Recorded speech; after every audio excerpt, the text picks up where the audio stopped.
ಶೋಷಿತ ಸಮಾಜವನ್ನು ಅವ್ರು ಬರ್ತೀನಿ ಅಂದ್ರು ನಾವು ಕರ್ಕೊಳ್ಳಿಕ್ಕೆ ತಯಾರಿಲ್ಲ ಅನ್ನೋದಾದ್ರೆ, ನಾವು ಕಲಿತೀವಿ ಅಂದ್ರೆ ಅವ್ರು ಬರಲಾರ್ದಂತ ಮಾನಸಿಕ ಸ್ಥಿತಿ ಒಳಗದಾರೆ.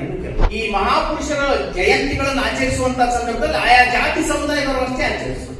ವೀರಶೈವ ಲಿಂಗಾಯತ ಸಮಾಜದವರಿದ್ರೆ ಬಸವ ಜಯಂತಿ ಬಂದಾಗ ಅವರಷ್ಟೇ ಸೇರುವುದು, ಮೆರವಣಿಗೆ ಮಾಡುದು, ಒಂದಷ್ಟು ದೊಡ್ಡ ಕಾರ್ಯಕ್ರಮ ಮಾಡುದು. ಅಂಬೇಡ್ಕರ್ ಜಯಂತಿ ಬಂತು ಅಂದ್ರೆ ಯಾರೋ ಒಂದಿಷ್ಟು ಶೋಷಿತ ಸಮಾಜದವರು ದೊಡ್ಡ ಸಂಖ್ಯೆಯಲ್ಲಿ ಸೇರಿಸ್ತಾರೆ, ಮೆರವಣಿಗೆ ಮಾಡ್ತಾರೆ. ಸರ್ವಜ್ಞ ಹೇಳ್ತಾನೆ, ನಡೆಯುವುದೊಂದೇ ಭೂಮಿ, ಕುಡಿಯುವುದೊಂದೇ ನೀರು, ಸುಡುವ ಅಗ್ನಿಯೂ ಒಂದೇ ಇರುತ್ತಿರೋದು ಕೂಡ ಗೊತ್ತದ ನಡುವೆ ಎತ್ತರದು. ಸರ್ವಜ್ಞ ದೇವರಿಗೆ ನೀವು ಹೂ ಏರಿಸಬೇಕಾದಾಗ ದೇವರು ನೀವು ತಿಪ್ಪೆನಲ್ಲಿ ಬೆಳೆದಿರುವಂತಹ ಬಟ್ಟೆ ಉತ್ತಮ ಏರಿಸಿದ್ರು ಸಹ ಏರಿಸಿಕೊಡುತ್ತೆ. ತೋಟದಲ್ಲಿ ಬೆಳೆದಿರುವಂತಹ ಸುಗಂಧಿ ತಂದಿರು ಹೂವಿನ ಕುರಿತಾಗಿ ದೇವರು ತಾರತಮ್ಯ ಮಾಡ್ತಾನ ಅಂದ್ರೆ, ನಾವು ಅಂಬೇಡ್ಕರ್ ಹೇಳಿರುವ ನಿಜವಾದ ವಿಷಯಗಳನ್ನ ಮಾತಾಡ್ತೀನಿ ಅನ್ನುವುದು ಸಹಿತ ಭಯದ ವಾತಾವರಣವನ್ನು ಮಾತಾಡಬೇಕನ್ನ ಸಂದರ್ಭ ಬಂದಿಲ್ಲ. ಕಮ್ಯುನಿಸ್ಟರ ನಂಬರ್ 1 ಎನಿಮಿ ನಾನು ಅಂತ ಅಂಬೇಡ್ಕರ್ ಅವರು. ಕಮ್ಯುನಿಸ್ಟರ್ ನಂಬರ್ 1 ಎನಿಮಿ. ನಿಮ್ಮನ್ನ ಶ್ರಮ ಹಾಕಿ ದುಡಿಸಿಕೊಳ್ತಾರೆ, ಆದರೆ ನಿಮಗೆ ಪ್ರತಿಫಲ ಕೊಡುವುದಿಲ್ಲ. ಅವರ ಕುರಿತಾಗಿ ನೀವು ಎಚ್ಚರಿಕೆಯಿಂದಿರಬೇಕು ಎಂದು ತನ್ನ ಜನಾಂಗಕ್ಕೆ ಅವರು ಕರೆ ಕೊಟ್ಟಿದ್ದಾರೆ. ಇದನ್ನೆಲ್ಲರೂ ಮಾತನಾಡಿದ್ದೇವೆ. ಅವರು ಸ್ಪಷ್ಟವಾಗಿ ಹೇಳ್ತಾರೆ, ಕಾಂಗ್ರೆಸ್ ಒಂದು ದೇಶಕ್ಕೆ ಕಂಟಕ ಇದ್ದಾರೆ, ನೀವೊಂದು ಮತ ಹಾಕ್ತಾರೆ. 15ನೇ ಶತಮಾನದಲ್ಲಿ ಕನ್ನಡ ಸಾಹಿತ್ಯಕ್ಕೆ ಬೇಸಾಯ ಕೊಟ್ಟಂತವರು ಆದಿಕವಿ ಪಂಪನಿಂದ ರತ್ನೋತ್ತರೆಯರು ಅಂತ ಕರಿತೀವಿ ನಾವು. ಪಂಪ ಪೊನ್ನರನ್ನ ಅವರನ್ನ ಕಠಿಣವಾದ ಭಾಷೆಯೊಳಗ ಅವರು ಸಾಹಿತ್ಯವನ್ನ, ಸಮಾಜದ ಮುಖವನ್ನ ಪರಿಚಯ ಮಾಡಿಕೊಡುವಂತ ಕೆಲಸ ಮಾಡ್ತಿದ್ರು. ಆದ್ರೆ ಆ ಪರಿಚಯ ಕಠಿಣ ಭಾಷೆಯೊಳಗಾಗಿರೋದ್ರಿಂದ ಅದು ಅರ್ಥ ಆಗ್ತಿರ್ಲಿಲ್ಲ. ಹಾಗಾಗಿ ಬಸವಣ್ಣ ಅವರು ಆದ್ಯವಚನಕಾರ ಜೇಡು ದಾಸಿಮಯ್ಯನ ನಂತರದಿಂದ ಏನ್ ಬಂತು ಶರಣ ಪರಂಪರೆ, ಅವರು ಸರಳ ಭಾಷೆಯೊಳಗನೆ ಸಮಾಜದ ಮುಖವನ್ನ ಪರಿಚಯ ಮಾಡ್ಕೊಡ್ಬೇಕು ಅನ್ನುವಂತ ಯೋಚನೆ. ಹಾಗಾಗಿ ಅಲ್ಲಿ ಕ್ರಾಂತಿ ಆಗಿರೋದು ಮೊದಲನೇ ಯಾವುದು ಸಾಹಿತ್ಯಿಕ ಕ್ರಾಂತಿ. ಕಠಿಣವಾದ ಭಾಷೆಯೊಳಗ ಸಮಾಜವನ್ನ ತಿದ್ದುವಂತಹ ಪ್ರಯತ್ನ ಅಥವಾ ಸಮಾಜದ ಮುಖವನ್ನ ಪರಿಚಯ ಮಾಡ್ಬೇಕಾದಾಗ ಕಷ್ಟ ಆಗುತ್ತೆ. ಜನಸಾಮಾನ್ಯರಿಗೆ ಅನಕ್ಷರಸ್ಥರ ಸಂಖ್ಯೆ ಜಾಸ್ತಿ ಇರೋದ್ರಿಂದ ಅದು ಸರಳವಾದ ಭಾಷೆಯೊಳಗೆ ಹೇಳ್ಬೇಕು ಅನ್ನೋ ಒಂದು ಉದ್ದೇಶದಿಂದ ಅವರು ವಚನ ಅನ್ನುವಂತಹ ಒಂದು ಪ್ರಕಾರವನ್ನು ಇಟ್ಕೊಂಡು ಸಾಹಿತ್ಯ ಕೃಷಿಯಲ್ಲಿ ತೊಡಗಿಕೊಂಡ್ರು. ಹಾಗಾಗಿ ಅದು ಮೊದಲನೇ ಕ್ರಾಂತಿ. ಎರಡನೇದು ಸಾಮಾಜಿಕ ಕ್ರಾಂತಿ ಅವರು ಮಾಡಿರುವಂತದ್ದು. ಸಮಾಜದಲ್ಲಿನ ಏರುಪೇರುಗಳನ್ನ ಸಮಾನ ದೃಷ್ಟಿಯಿಂದ ತಂದು ನಿಲ್ಲಿಸಬೇಕು ಅಂತ ಅವರೊಂದು ಪ್ರಯತ್ನ ಮಾಡಿದ್ದು, ಅದು ಸಾಮಾಜಿಕ ಕ್ರಾಂತಿ. ಆರ್ಥಿಕ ಕ್ರಾಂತಿ, ರಾಜಕೀಯ ಕ್ರಾಂತಿ, ಹೀಗೆ ಒಬ್ಬ ಅರ್ಹ ವ್ಯಕ್ತಿ ಈ ದೇಶವನ್ನ ಅಥವಾ ಈ ಸಂಸ್ಥಾನವನ್ನ ಆಳಬಹುದಾದಂತ ಕೆಲಸ ಮಾಡಬಹುದು ಅನ್ನುವಂಥದ್ದು ತಿಳಿಸಿಕೊಟ್ಟಂತವ್ರು ಅವತ್ತೇ ಶರಣರು. ನಾನು ಈಗ ಅವರು ಸಾಮಾಜಿಕ ಕ್ರಾಂತಿಯ ವಿಷಯ ಅಂತ ಏನು ಪ್ರಸ್ತಾಪ ಮಾಡಿದೆ, ಅದ್ರ ವಿಷಯಕ್ಕೆ ಸಂಬಂಧಪಟ್ಟಂತೆ ಒಂದೆರಡು ಮಾತುಗಳನ್ನ ಹೇಳಲಿಕ್ಕೆ ಬಯಸ್ತೇನೆ. ಸಮಾಜದಲ್ಲಿನ ಮೇಲು ಕೀಳು ಅನ್ನುವಂತ ಭಾವ ಇದು ಯಾವತ್ತಿನಿಂದ ತೊಡೆದು ಹಾಕಬೇಕಾಗಿರುವಂತ ಪ್ರಯತ್ನ. ಸಾವಿರಾರು ವರ್ಷದಿಂದ ಈ ಸಮಾಜದಲ್ಲಿ ಮೇಲು ಕೀಳು ಅನ್ನುವಂತ ಭಾವನೆ ಉಳ್ಕೊಂಡು ಬಂದ್ಬಿಡ್ತು. ಜಾತಿ ವ್ಯವಸ್ಥೆ ನಮ್ಮಿಂದ ತೊಡೆದು ಹಾಕಲಿಕ್ಕೆ ಸಾಧ್ಯ ಇಲ್ಲ, ಆದ್ರೆ ಜಾತಿಯ ಸಾಮರ್ಥ್ಯ ತಂದು ನಿಲ್ಲಿಸಬಹುದಲ್ಲ. ಸಮಾಜದಲ್ಲಿ ಜಾತೀಯತೆಯನ್ನು ತೊಡೆದು ಹಾಕ್ಲಿಕ್ಕೆ ಸಾಧ್ಯ ಆಗಲಿದ್ದು ಎಲ್ಲ ಜಾತಿಯವರು ಸಮಾನರು ಅನ್ನುವಂತ ಭಾವನೆಯಿಂದ ಇಟ್ಕೊಂಡಾದ್ರೂ ಬದುಕಲಿಕ್ಕೆ ಸಾಧ್ಯ ಅಲ್ಲ. ಈ ಕೆಳವರ್ಗದವರನ್ನ ತಂದು ನಮ್ಮ ಸಮಾನಕ್ಕೆ ಕುಂದಿಸ್ತಾನೆ ಅನ್ನುವಂತಹದ್ದು ಅವತ್ತಿನ ಸಮಾಜಕ್ಕೆ ಪೆಟ್ಟು ಅಂತ ಅನಿಸ್ತದು. ಅದಕ್ಕೆ ಅವ ಹೇಳ್ತಾನೆ ಬಸವಣ್ಣ, ಅಪ್ಪನೂ ನಮ್ಮ ಮಾದಾರ ಚೆನ್ನಯ್ಯ, ಪಪ್ಪನೂ ನಮ್ಮ ಡೋಹರ ಕಕ್ಕಯ್ಯ, ಅಪ್ಪನೂ ನಮ್ಮ ಮಾದಾರ ಚೆನ್ನಯ್ಯ, ಚಿಕ್ಕಯ್ಯ ನೆಮ್ಮಯ್ಯ ಕನ್ನಯ್ಯ, ಅಣ್ಣನೂ ನಮ್ಮ ಕಿನ್ನರ ಬೊಮ್ಮಯ್ಯ, ಎನ್ನನೇಕಕ್ಕೆ ಅರಿರಿ ಕೊಡಲ ಸಂಗಯ್ಯ, ಕೊಡಲ ಸಂಗಯ್ಯ, ಕೊಡಲ ಸಂಗಯ್ಯ, ಅಪ್ಪನೂ ನಮ್ಮ ಮಾದಾರ ಚೆನ್ನಯ್ಯ, ಪಪ್ಪನೂ ನಮ್ಮ ಡೋಹರ ಕಕ್ಕಯ್ಯ. ಬಸವಣ್ಣ ರಚನೆ. ಯಾಕೆ ನನ್ನನ್ನು ಅರ್ಥ ಮಾಡ್ಕೊಳಕ್ ತಯಾರಿಲ್ಲ ನೀವು ಅಂತ? ನನ್ನ ಅಪ್ಪ ಮಾಧುರ್ ಚೆನ್ನ, ನಾನು ಅವ್ರ ಜೊತೆಗೆ ಬದುಕಬೇಕು ಅಂತ ಆಸೆ ಪಟ್ಟವನು. ನನಗೆ ಜನ್ಮ ಕೊಟ್ಟ ತಂದೆ ಬೇರೆನೆ, ಆದ್ರೆ ನಾನು ಇವನನ್ನ ನನ್ನ ತಂದೆ ಅಂತ ಅನ್ಕೊಂಡಿದ್ದೀನಿ. ಮಾಧುರ್ ಚೆನ್ನ ನನ್ನ ತಂದೆ, ಡೋಹರ ಕಕ್ಕ ನನ್ನ ಚಿಕ್ಕಪ್ಪ.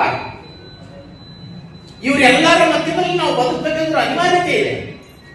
ಆದ್ರೆ ನೀವು ಯಾಕೆ ಅರ್ಥ ಮಾಡ್ಕೊಳ್ತಾ ಇಲ್ಲ ಅನ್ನುವಂತಹ ಬಸವಣ್ಣರು ಮಾತನ್ನ ನೆನಪು ಮಾಡ್ಕೊಂಡಾಗ ಸರಿ ಸುಮಾರು ಈಗ 900 ವರ್ಷಗಳ ಹಿಂದಿನ ಮಾತು ನಾವು ನೆನಪು ಮಾಡ್ತಾ ಇರೋದು. ಅದೇ ಸಮಾಜ ಇನ್ನೊಂದು ಅರ್ಥ ಮಾಡ್ಕೊಳ್ಳೋಕೆ ತಯಾರಿಲ್ಲ. ಇನ್ನು ತಾರತಮ್ಯ ಭಾವ ಇವತ್ತಿಗೂ ನಮ್ಮನ್ನು ನಾವು ಪರಿಚಯ ಮಾಡ್ಕೊಳ್ಬೇಕಾದಂತ ಸಂದರ್ಭ ಬಂತು ಅಂದ್ರೆ ನೀವು ಯಾವ ಸಮಾಜದವರು, ನೀವು ಯಾವ ಜಾತಿಯವರು ಅಂತ ಒಂದು ಸಹಜವಾದಂತ ಪ್ರಶ್ನೆ ಬಂದೇ ಬಿಡುತ್ತೆ. ಅದಕ್ಕೆ ಸತ್ಯಾನಂದ ಪಾತ್ರೋಟ್ ಅಂತ ಒಬ್ಬ ಕವಿ, ಆತ ಕವಿತೆಯಲ್ಲಿ ಬರೀತಾನೆ, ಬುದ್ಧ, ಬಸವ, ಗಾಂಧಿ, ಅಂಬೇಡ್ಕರ್ ಬಂದಂತಾಯಿತು, ಇವರ ನೋವಿಗೆ ಆದಿ ಅಂತ್ಯನೇ ಇಲ್ಲ.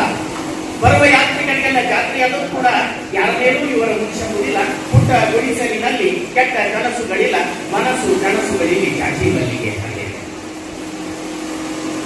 ಮೇಲು ಕೀಳು ಅನ್ನುವಂತಹ ತಾರತಮ್ಯ ಭಾವನೆಯನ್ನು ತೊಡೆದು ಹಾಕಬೇಕು ಅನ್ನುವಂತಹ ಒಂದು ಪ್ರಯತ್ನದಲ್ಲಿ ನಾವು ಎಲ್ಲಿಯೋ ಎಡುತ್ತಾ ಇದ್ದೀವಿ. ಆ ಎಡುವಿಕೆಯನ್ನ ತಿದ್ದಿಕೊಂಡು ಸರಿಯಾದ ಹೆಜ್ಜೆಯಲ್ಲಿ ನಡಿಬೇಕಾಗಿರುವಂತಹ ಕೆಲಸ ಮಾಡಬೇಕಾದವರು ನಾವು. ಅದಕ್ಕೋಸ್ಕರವೇ ಸಾಮಾಜಿಕ ಸಾಮರಸ್ಯ ವೇದಿಕೆ ಇಡೀ ದೇಶದಾದ್ಯಂತ ಒಂದು ಕೆಲಸವನ್ನು ಮಾಡ್ತಾ ಇದೆ. ಬಸವಣ್ಣನ ಹೇಳುವಂತ ಇನ್ನೊಂದು ಮಾತು, ಮನ ಮನ ಬೆರೆಸಿದಲ್ಲಿ ತನು ಕರಗದಿದ್ದಡೆ, ಸೋಂಕಿನಲ್ಲಿ ಪುಳಬೆಂಗಳು ಹೊರಹೊಮ್ಮದಿದ್ದಡೆ, ಕಂಡಾಗಳ ಅಶ್ರುಜಲಗಳು ಸುರಿಯದಿದ್ದಡೆ, ನುಡಿವಲ್ಲಿ ಗದ್ದಲೆಗಳು ಕೂರ್ಮದಿದ್ದೊಡೆ, ಎನ್ನಲ್ಲಿ ಇವಿಲ್ಲಾಗಿ ಆನುಡಂಬಕ ಕಾಣಿರೈ ಕೂಡಲ ಸಂಗಮ ದೇವ ಬಸವಣ್ಣ ಹೇಳುವಂತಹ ಮಾತು. ಮನ ಮನ ಬೆರೀಬೇಕು ಅಂತ. ನನ್ನ ಮನಸ್ಸು ಇನ್ನೊಬ್ಬರ ಜೊತೆ ಬೆರೆತಾಗ ಮನು ಕರಗುತ್ತೆ. ಅವನ ನೋವನ್ನು ಅರ್ಥ ಮಾಡಿಕೊಂಡು ನಾನು ಅವನ ನೋವಿನಲ್ಲಿ ಪಾಲುದಾರ ಅನ್ನುವಂತಹ ಭಾವನೆ ಯಾವಾಗ ಬರುತ್ತೆ? ಇದು ಭಕ್ತ ಮತ್ತು ಲಿಂಗದ ಮಧ್ಯದಲ್ಲಿ ಹೇಳುವಂತಹ ವಚನ. ಅದನ್ನು ನಾನು ಸಮಾಜಕ್ಕಾಗಿ ಹೋಲಿಸಿ ಹೇಳುವಂತಹ ಪ್ರಯತ್ನ ಮಾಡೋದಾದ್ರೆ, ಒಬ್ಬನ ಮನಸ್ಸನ್ನು ನಾನು ಅರ್ಥ ಮಾಡ್ಕೋಬೇಕಂದ್ರೆ ನನ್ನ ಮನಸ್ಸನ್ನು ಅವನ ಜೊತೆ ತೊಡಗಿಸೋದು. ಒಳ್ಳೆ ಸೈಕಾಲಜಿಸ್ಟ್ ಅಂತ ಕರಿತೀವಿ ನಾವು. ಸಾಹಿತ್ಯದ ದೃಷ್ಟಿಯಿಂದ ಹೇಳೋದಾದ್ರೆ ಬಸವಣ್ಣ ಒಬ್ಬ ಒಳ್ಳೆ ಸೈಕಾಲಜಿಸ್ಟ್, ಒಬ್ಬ ಮನೋವಿಜ್ಞಾನಿ. ಸಮಾಜವನ್ನು ತಿದ್ದಬೇಕಾದಾಗ ಅವನು ಎಂತೆಂತ ಉದಾಹರಣೆಗಳು. ಮನ ಮನ ಬೆರೆಸಿದಲ್ಲಿ ತನು ಕರಗದಿದ್ದಡೆ ಅಂದ್ರೆ ಅದು ಕರಗದೆ ಇದ್ರೆ ನೀನೊಬ್ಬ ಮನುಷ್ಯನ ಬದುಕಿಗೆ ಯೋಗ್ಯನಾಗ. ಕಂಡಾಗ ಅಶ್ರುಜಲಗಳು ಸುರಿಯದಿದ್ದಡೆ, ನೋಡಿದ ತಕ್ಷಣ ಅವನ ನೋವು ನಲಿಯುವ ಅರ್ಥ ಮಾಡ್ಕೊಂಡಾಗ ನನಗೆ ದುಃಖ ಉಮ್ಮಳಿಸಿ ಮತ್ತು ಕಣ್ಣಾಗ ಸಹಜವಾದ ನೀರು ಬರುತ್ತೆ. ನಾವು ಯಾವ್ದಾದ್ರು ಚಿತ್ರಗಳನ್ನು ನೋಡುವಂತಹ ಸಂದರ್ಭದಲ್ಲಿ, ಯಾವ್ದಾದ್ರು ಘಟನಾವಳಿಗಳನ್ನು ನೋಡುವಂತಹ ಸಂದರ್ಭ ಬಂದಾಗ ನಮ್ಮ ತನು ಕರಗಿ ಕಣ್ಣಾಗ ನೀರು ಬರ್ತಿರುತ್ತೆ. ಅದ್ರೊಳಗೆ ನಂದು ಒಂದು ಪಾಲಿದ್ರೆ ಹಿಂಗೆ ನಂದ ಪರಿಸ್ಥಿತಿ ಅದಾಗಿತ್ತು ಹೆಂಗೆ ಅನ್ನುವಂಥ ಕಲ್ಪನೆ ಬರ್ತಿರುತ್ತೆ. ಸೋಂಕಿನಲ್ಲಿ ಪುಳಕೆಗಳು ಉಂಟಾಗಬೇಕು ಅಂತ, ಸ್ಪರ್ಶದಿಂದ ರೋಮಾಂಚನ ಉಂಟಾಗುವಂತ ಸಂದರ್ಭಕ್ಕೆ ಬಂದು ನಿಲ್ಬೇಕಂತ ನಾವು ಮುಟ್ಟುವಂತ ಕೆಲಸ ಯಾವಾಗ ಮಾಡ್ತೀವಿ? ಈ ಶೋಷಿತ ಸಮಾಜವನ್ನು ನಾವು ಕರ್ಕೊಳ್ಳಿಕ್ಕೆ ತಯಾರಿಲ್ಲ. ಅವ್ರು ಬರ್ತೀನಿ ಅಂದ್ರು ನಾವು ಕರ್ಕೊಳ್ಳಿಕ್ಕೆ ತಯಾರಿಲ್ಲ ಅನ್ನೋದಾದ್ರೆ, ನಾವು ಕರಿತೀವಿ ಅಂದ್ರೆ ಅವ್ರು ಬರಲಾರ್ದಂತ ಮಾನಸಿಕ ಸ್ಥಿತಿ ಒಳಗದಾರೆ. ಇನ್ನು ಕೆಲವರು ನಾನಾಗೆ ಅವ್ರು ಕರಿತೀನಿ ಅಂದ್ರೆ ನನ್ನನ್ನು ಅವ್ರು ಕರಿತಾರಿಲ್ಲ ಅನ್ನುವಂತ ಕೀಳರಿಮೆಯ ಭಾವದಿಂದ ಅವ್ರು ಇನ್ನೂ ದೂರ ಉಳ್ಕೊಂಡು ಬಂದ್ಬಿಟ್ಟಾರೆ. ಆದ್ರೆ ನಾವು ಕರೆಯುವ, ಅವರು ಬರುವ ಕೆಲಸ ಮಾಡಿದ್ರೆ ಸಾಮಾಜಿಕ ಸಾಮರಸ್ಯ ಭಾವನೆ ಉಂಟಾಗಲಿಕ್ಕೆ ಸಾಧ್ಯ ಆಗುತ್ತೆ. ಹಾಗಾಗಿ ಕೊನೆಗೆ ವಚನದೊಳಗೆ ಹೇಳ್ತಾನೆ, ಆನುಡಂಬಕ ಕಾಣಿರೈ, ನಾನು ಡಾಂಬಿಕ. ಒಬ್ಬ ಬಸವಣ್ಣ ಅಷ್ಟು ಶ್ರೇಷ್ಠ ವ್ಯಕ್ತಿಯಾಗಿದ್ರು ಸಹಿತ ತನ್ನನ್ನು ತಾನು ಇನ್ನೂ ತಿದ್ಕೊಳ್ಳುವಂತ ಕೆಲಸ ಮಾಡ್ತಾನೆ. ಹಾಗೆಯೇ ಪ್ರತಿಯೊಬ್ಬ ಮನುಷ್ಯನು ಸಹಿತ ಈ ನಿಟ್ಟಿನೊಳಗೆ ಒಂದು ಯೋಚನೆಯನ್ನ ಮಾಡಬೇಕು ಅನ್ನುವಂತಹ ಒಂದು ಆಶಯವನ್ನ ಬಸವಣ್ಣನವರ ಒಟ್ಟು ಸಾಮಾಜಿಕ ಸಾಮರಸ್ಯದ ಕೆಲಸಕ್ಕಾಗಿ ಒಂದೆರಡು ಮೂರು ಉದಾಹರಣೆಗಳನ್ನ ಇಲ್ಲಿ ನೆನಪು ಮಾಡಿಕೊಂಡು, ವಿಷಯ ಜಾಸ್ತಿ ಇರುವುದರಿಂದ ಒಂದಕ್ಕೆ ಹೇಳಿಬಿಟ್ರೆ ಒಂದು ತಾಸುಗಟ್ಟಲೆ ಅದನ್ನೇ ಮಾತಾಡಬಹುದು. ಆದ್ರೆ ಇನ್ನೊಂದು ಪ್ರಮುಖವಾದಂತಹ ವಿಷಯ ಇಲ್ಲಿ ಪ್ರಸ್ತಾಪ ಮಾಡಬೇಕಾಗಿದ್ದು ಡಾಕ್ಟರ್ ಬಾಬಾ ಸಾಹೇಬ್ ಅಂಬೇಡ್ಕರ್ ಅವರು ಬರೀತಾರೆ, ನಾಗರಿಕ ಮಾನವ ಗಗನದಲ್ಲಿ ಮೇಲೆ ಮೇಲೆ ಹಾರುವುದನ್ನು ಕಲಿಕೆ, ನೀರಿನಲ್ಲಿ ಮೀನಿನಂತೆ ಈಜುವುದನ್ನು ಕಲಿಕೆ, ಭೂಮಿಯಲ್ಲಿ ಬಾಳುವುದನ್ನು ಕಲಿಯಲಿಲ್ಲದೆ.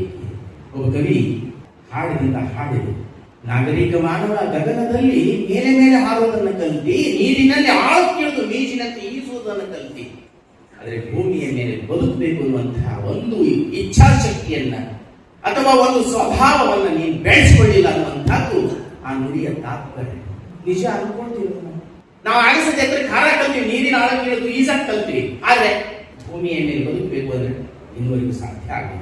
ಈ ಸಾಧ್ಯತೆಯನ್ನ ಯಾವಾಗ ನಾವು ಕಾಣೋದು? ನಾನು ಹೇಳ್ತಿರುವಂತಹದ್ದು ನಾನು ಈ ಮಾತಿನಿಂದ ಈ ಕ್ಷಣಕ್ಕೆ ಸಮಾಜದಲ್ಲಿ ಸಾಮರಸ್ಯ ಉಂಟಾಗ್ಬಿಡುತ್ತೆ ಇಲ್ಲ, ಒಂದು ಪ್ರಯತ್ನ ನಮ್ಮ ಕಡೆಯಿಂದ ನಡೀತಾ ಇರುವಂತಹದ್ದು. ನಾವೆಲ್ಲ ಏನಾಗ್ಬಿಟ್ಟಿದ್ದೀವಿ ಅಂತಂದ್ರೆ, ಈ ಮಹಾಪುರುಷರ ಜಯಂತಿಗಳನ್ನು ಆಚರಿಸುವಂತಹ ಸಂದರ್ಭದಲ್ಲಿ ಆಯಾ ಜಾತಿ ಸಮುದಾಯದವರು ಅಷ್ಟೇ ಆಚರಿಸುವುದು. ವೀರಶೈವ ಲಿಂಗಾಯತ ಸಮಾಜದವರು ಇದ್ರೆ ಬಸವ ಜಯಂತಿ ಬಂದಾಗ ಅವರಷ್ಟೇ ಸೇರುವುದು, ಮೆರವಣಿಗೆ ಮಾಡುದು, ಒಂದಷ್ಟು ದೊಡ್ಡ ಕಾರ್ಯಕ್ರಮ ಮಾಡುದು. ಅದ್ರಲ್ಲಿ ಬೇರೆ ಯಾರು ಆಹ್ವಾನ ಇದ್ರೂ ಸಹಿತ ನಾವು ಹೋಗಂಗಿಲ್ಲೋ ಅಥವಾ ಅವ್ರ ಕಡೆಯಿಲ್ಲೋ, ಒಟ್ಟಲ್ಲಿ ನಡೀತಾ ಇರುತ್ತೆ. ಅಂಬೇಡ್ಕರ್ ಜಯಂತಿ ಬಂತು ಅಂದ್ರೆ ಯಾರೋ ಒಂದಿಷ್ಟು ಶೋಷಿತ ಸಮಾಜದವರು ದೊಡ್ಡ ಸಂಖ್ಯೆಯಲ್ಲಿ ಸೇರಿಸ್ತಾರೆ, ಮೆರವಣಿಗೆ ಮಾಡ್ತಾರೆ, ಕೊನೆಗೆ ಒಂದು ಕಾರ್ಯಕ್ರಮ ಮಾಡ್ತಾರೆ. ಅಂಬೇಡ್ಕರ್ ಅವರು ಕೇವಲ ಶೋಷಿತ ಸಮಾಜಕ್ಕೋಸ್ಕರ ಅಷ್ಟೇ ಪ್ರಯತ್ನ ಮಾಡಿದ್ದಾರೆ.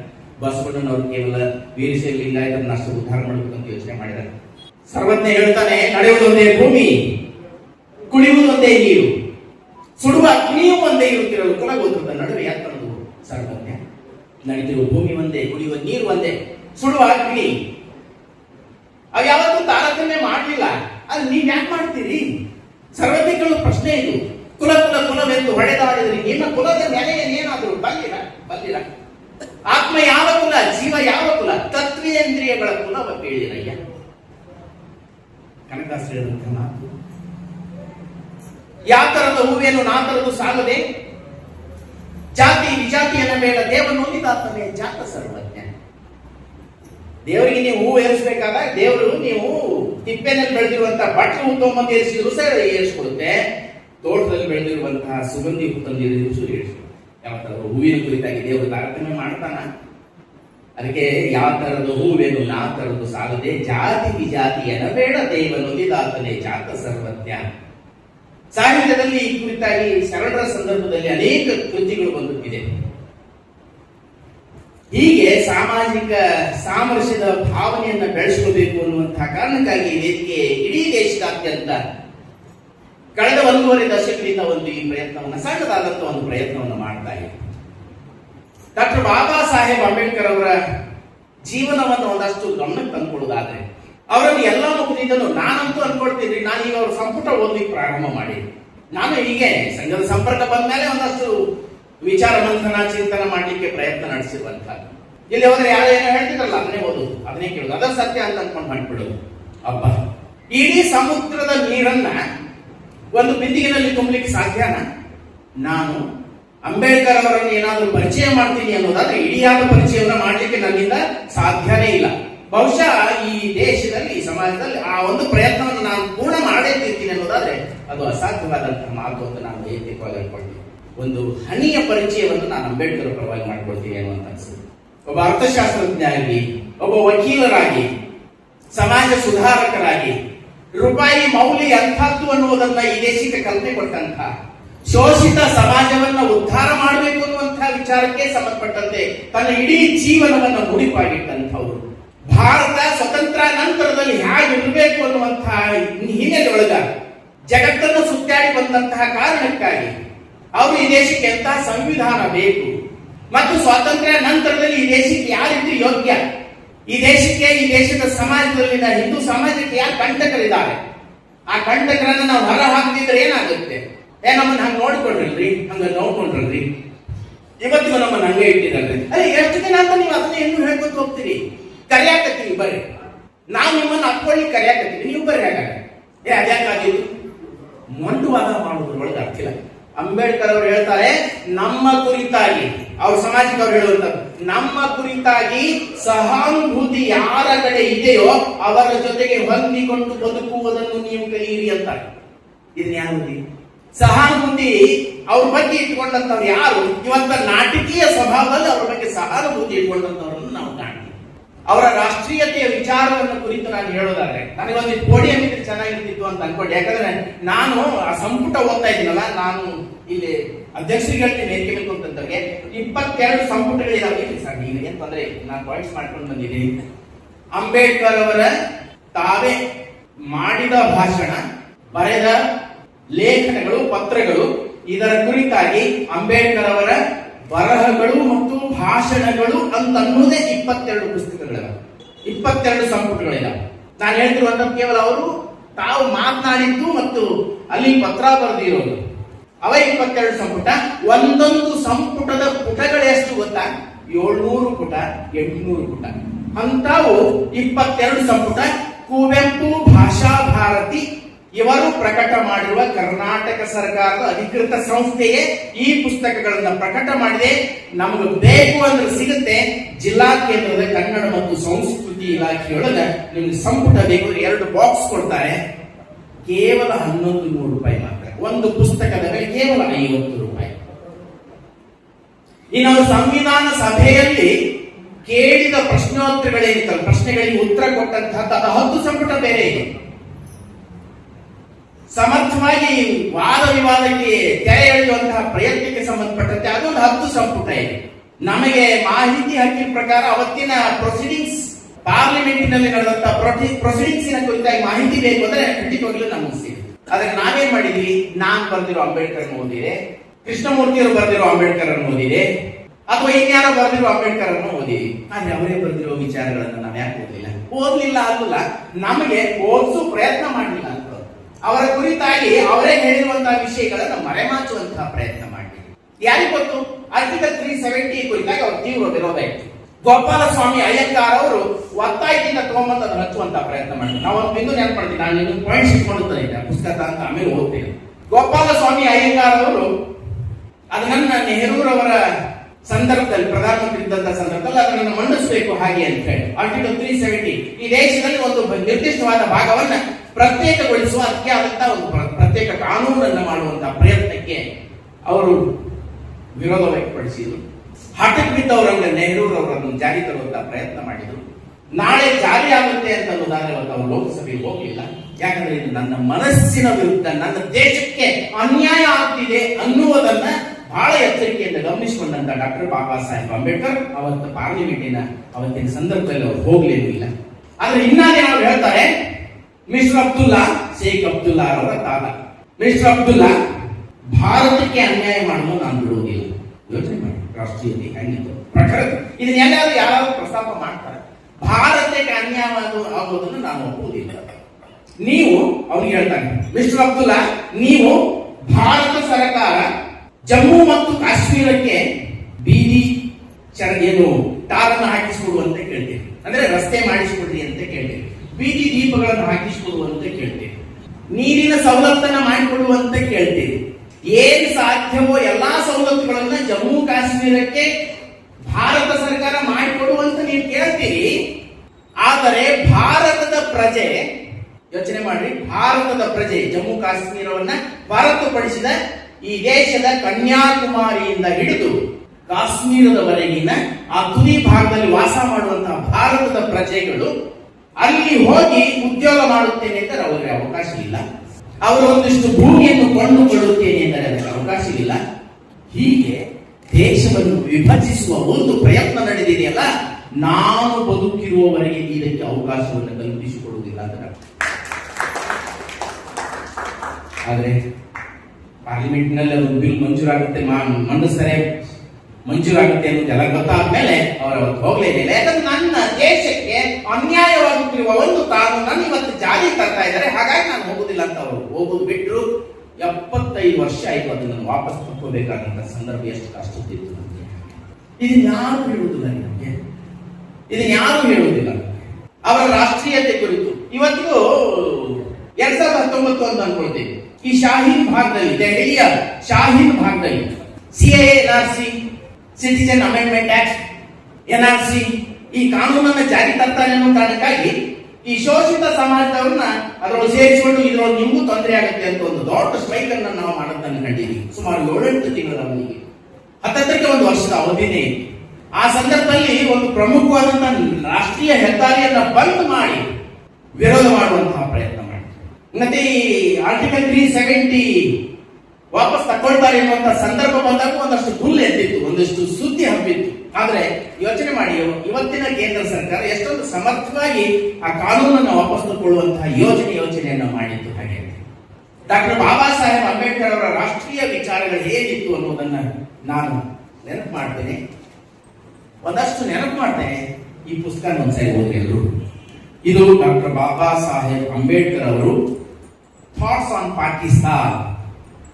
Pakistan R the partition of India ಅನ್ನುವ ಇಂಗ್ಲಿಷ್ ಕೃತಿಯ ಕನ್ನಡ ಸಾರಾಂಶ ಇದು. ಶಬ್ದಶಃ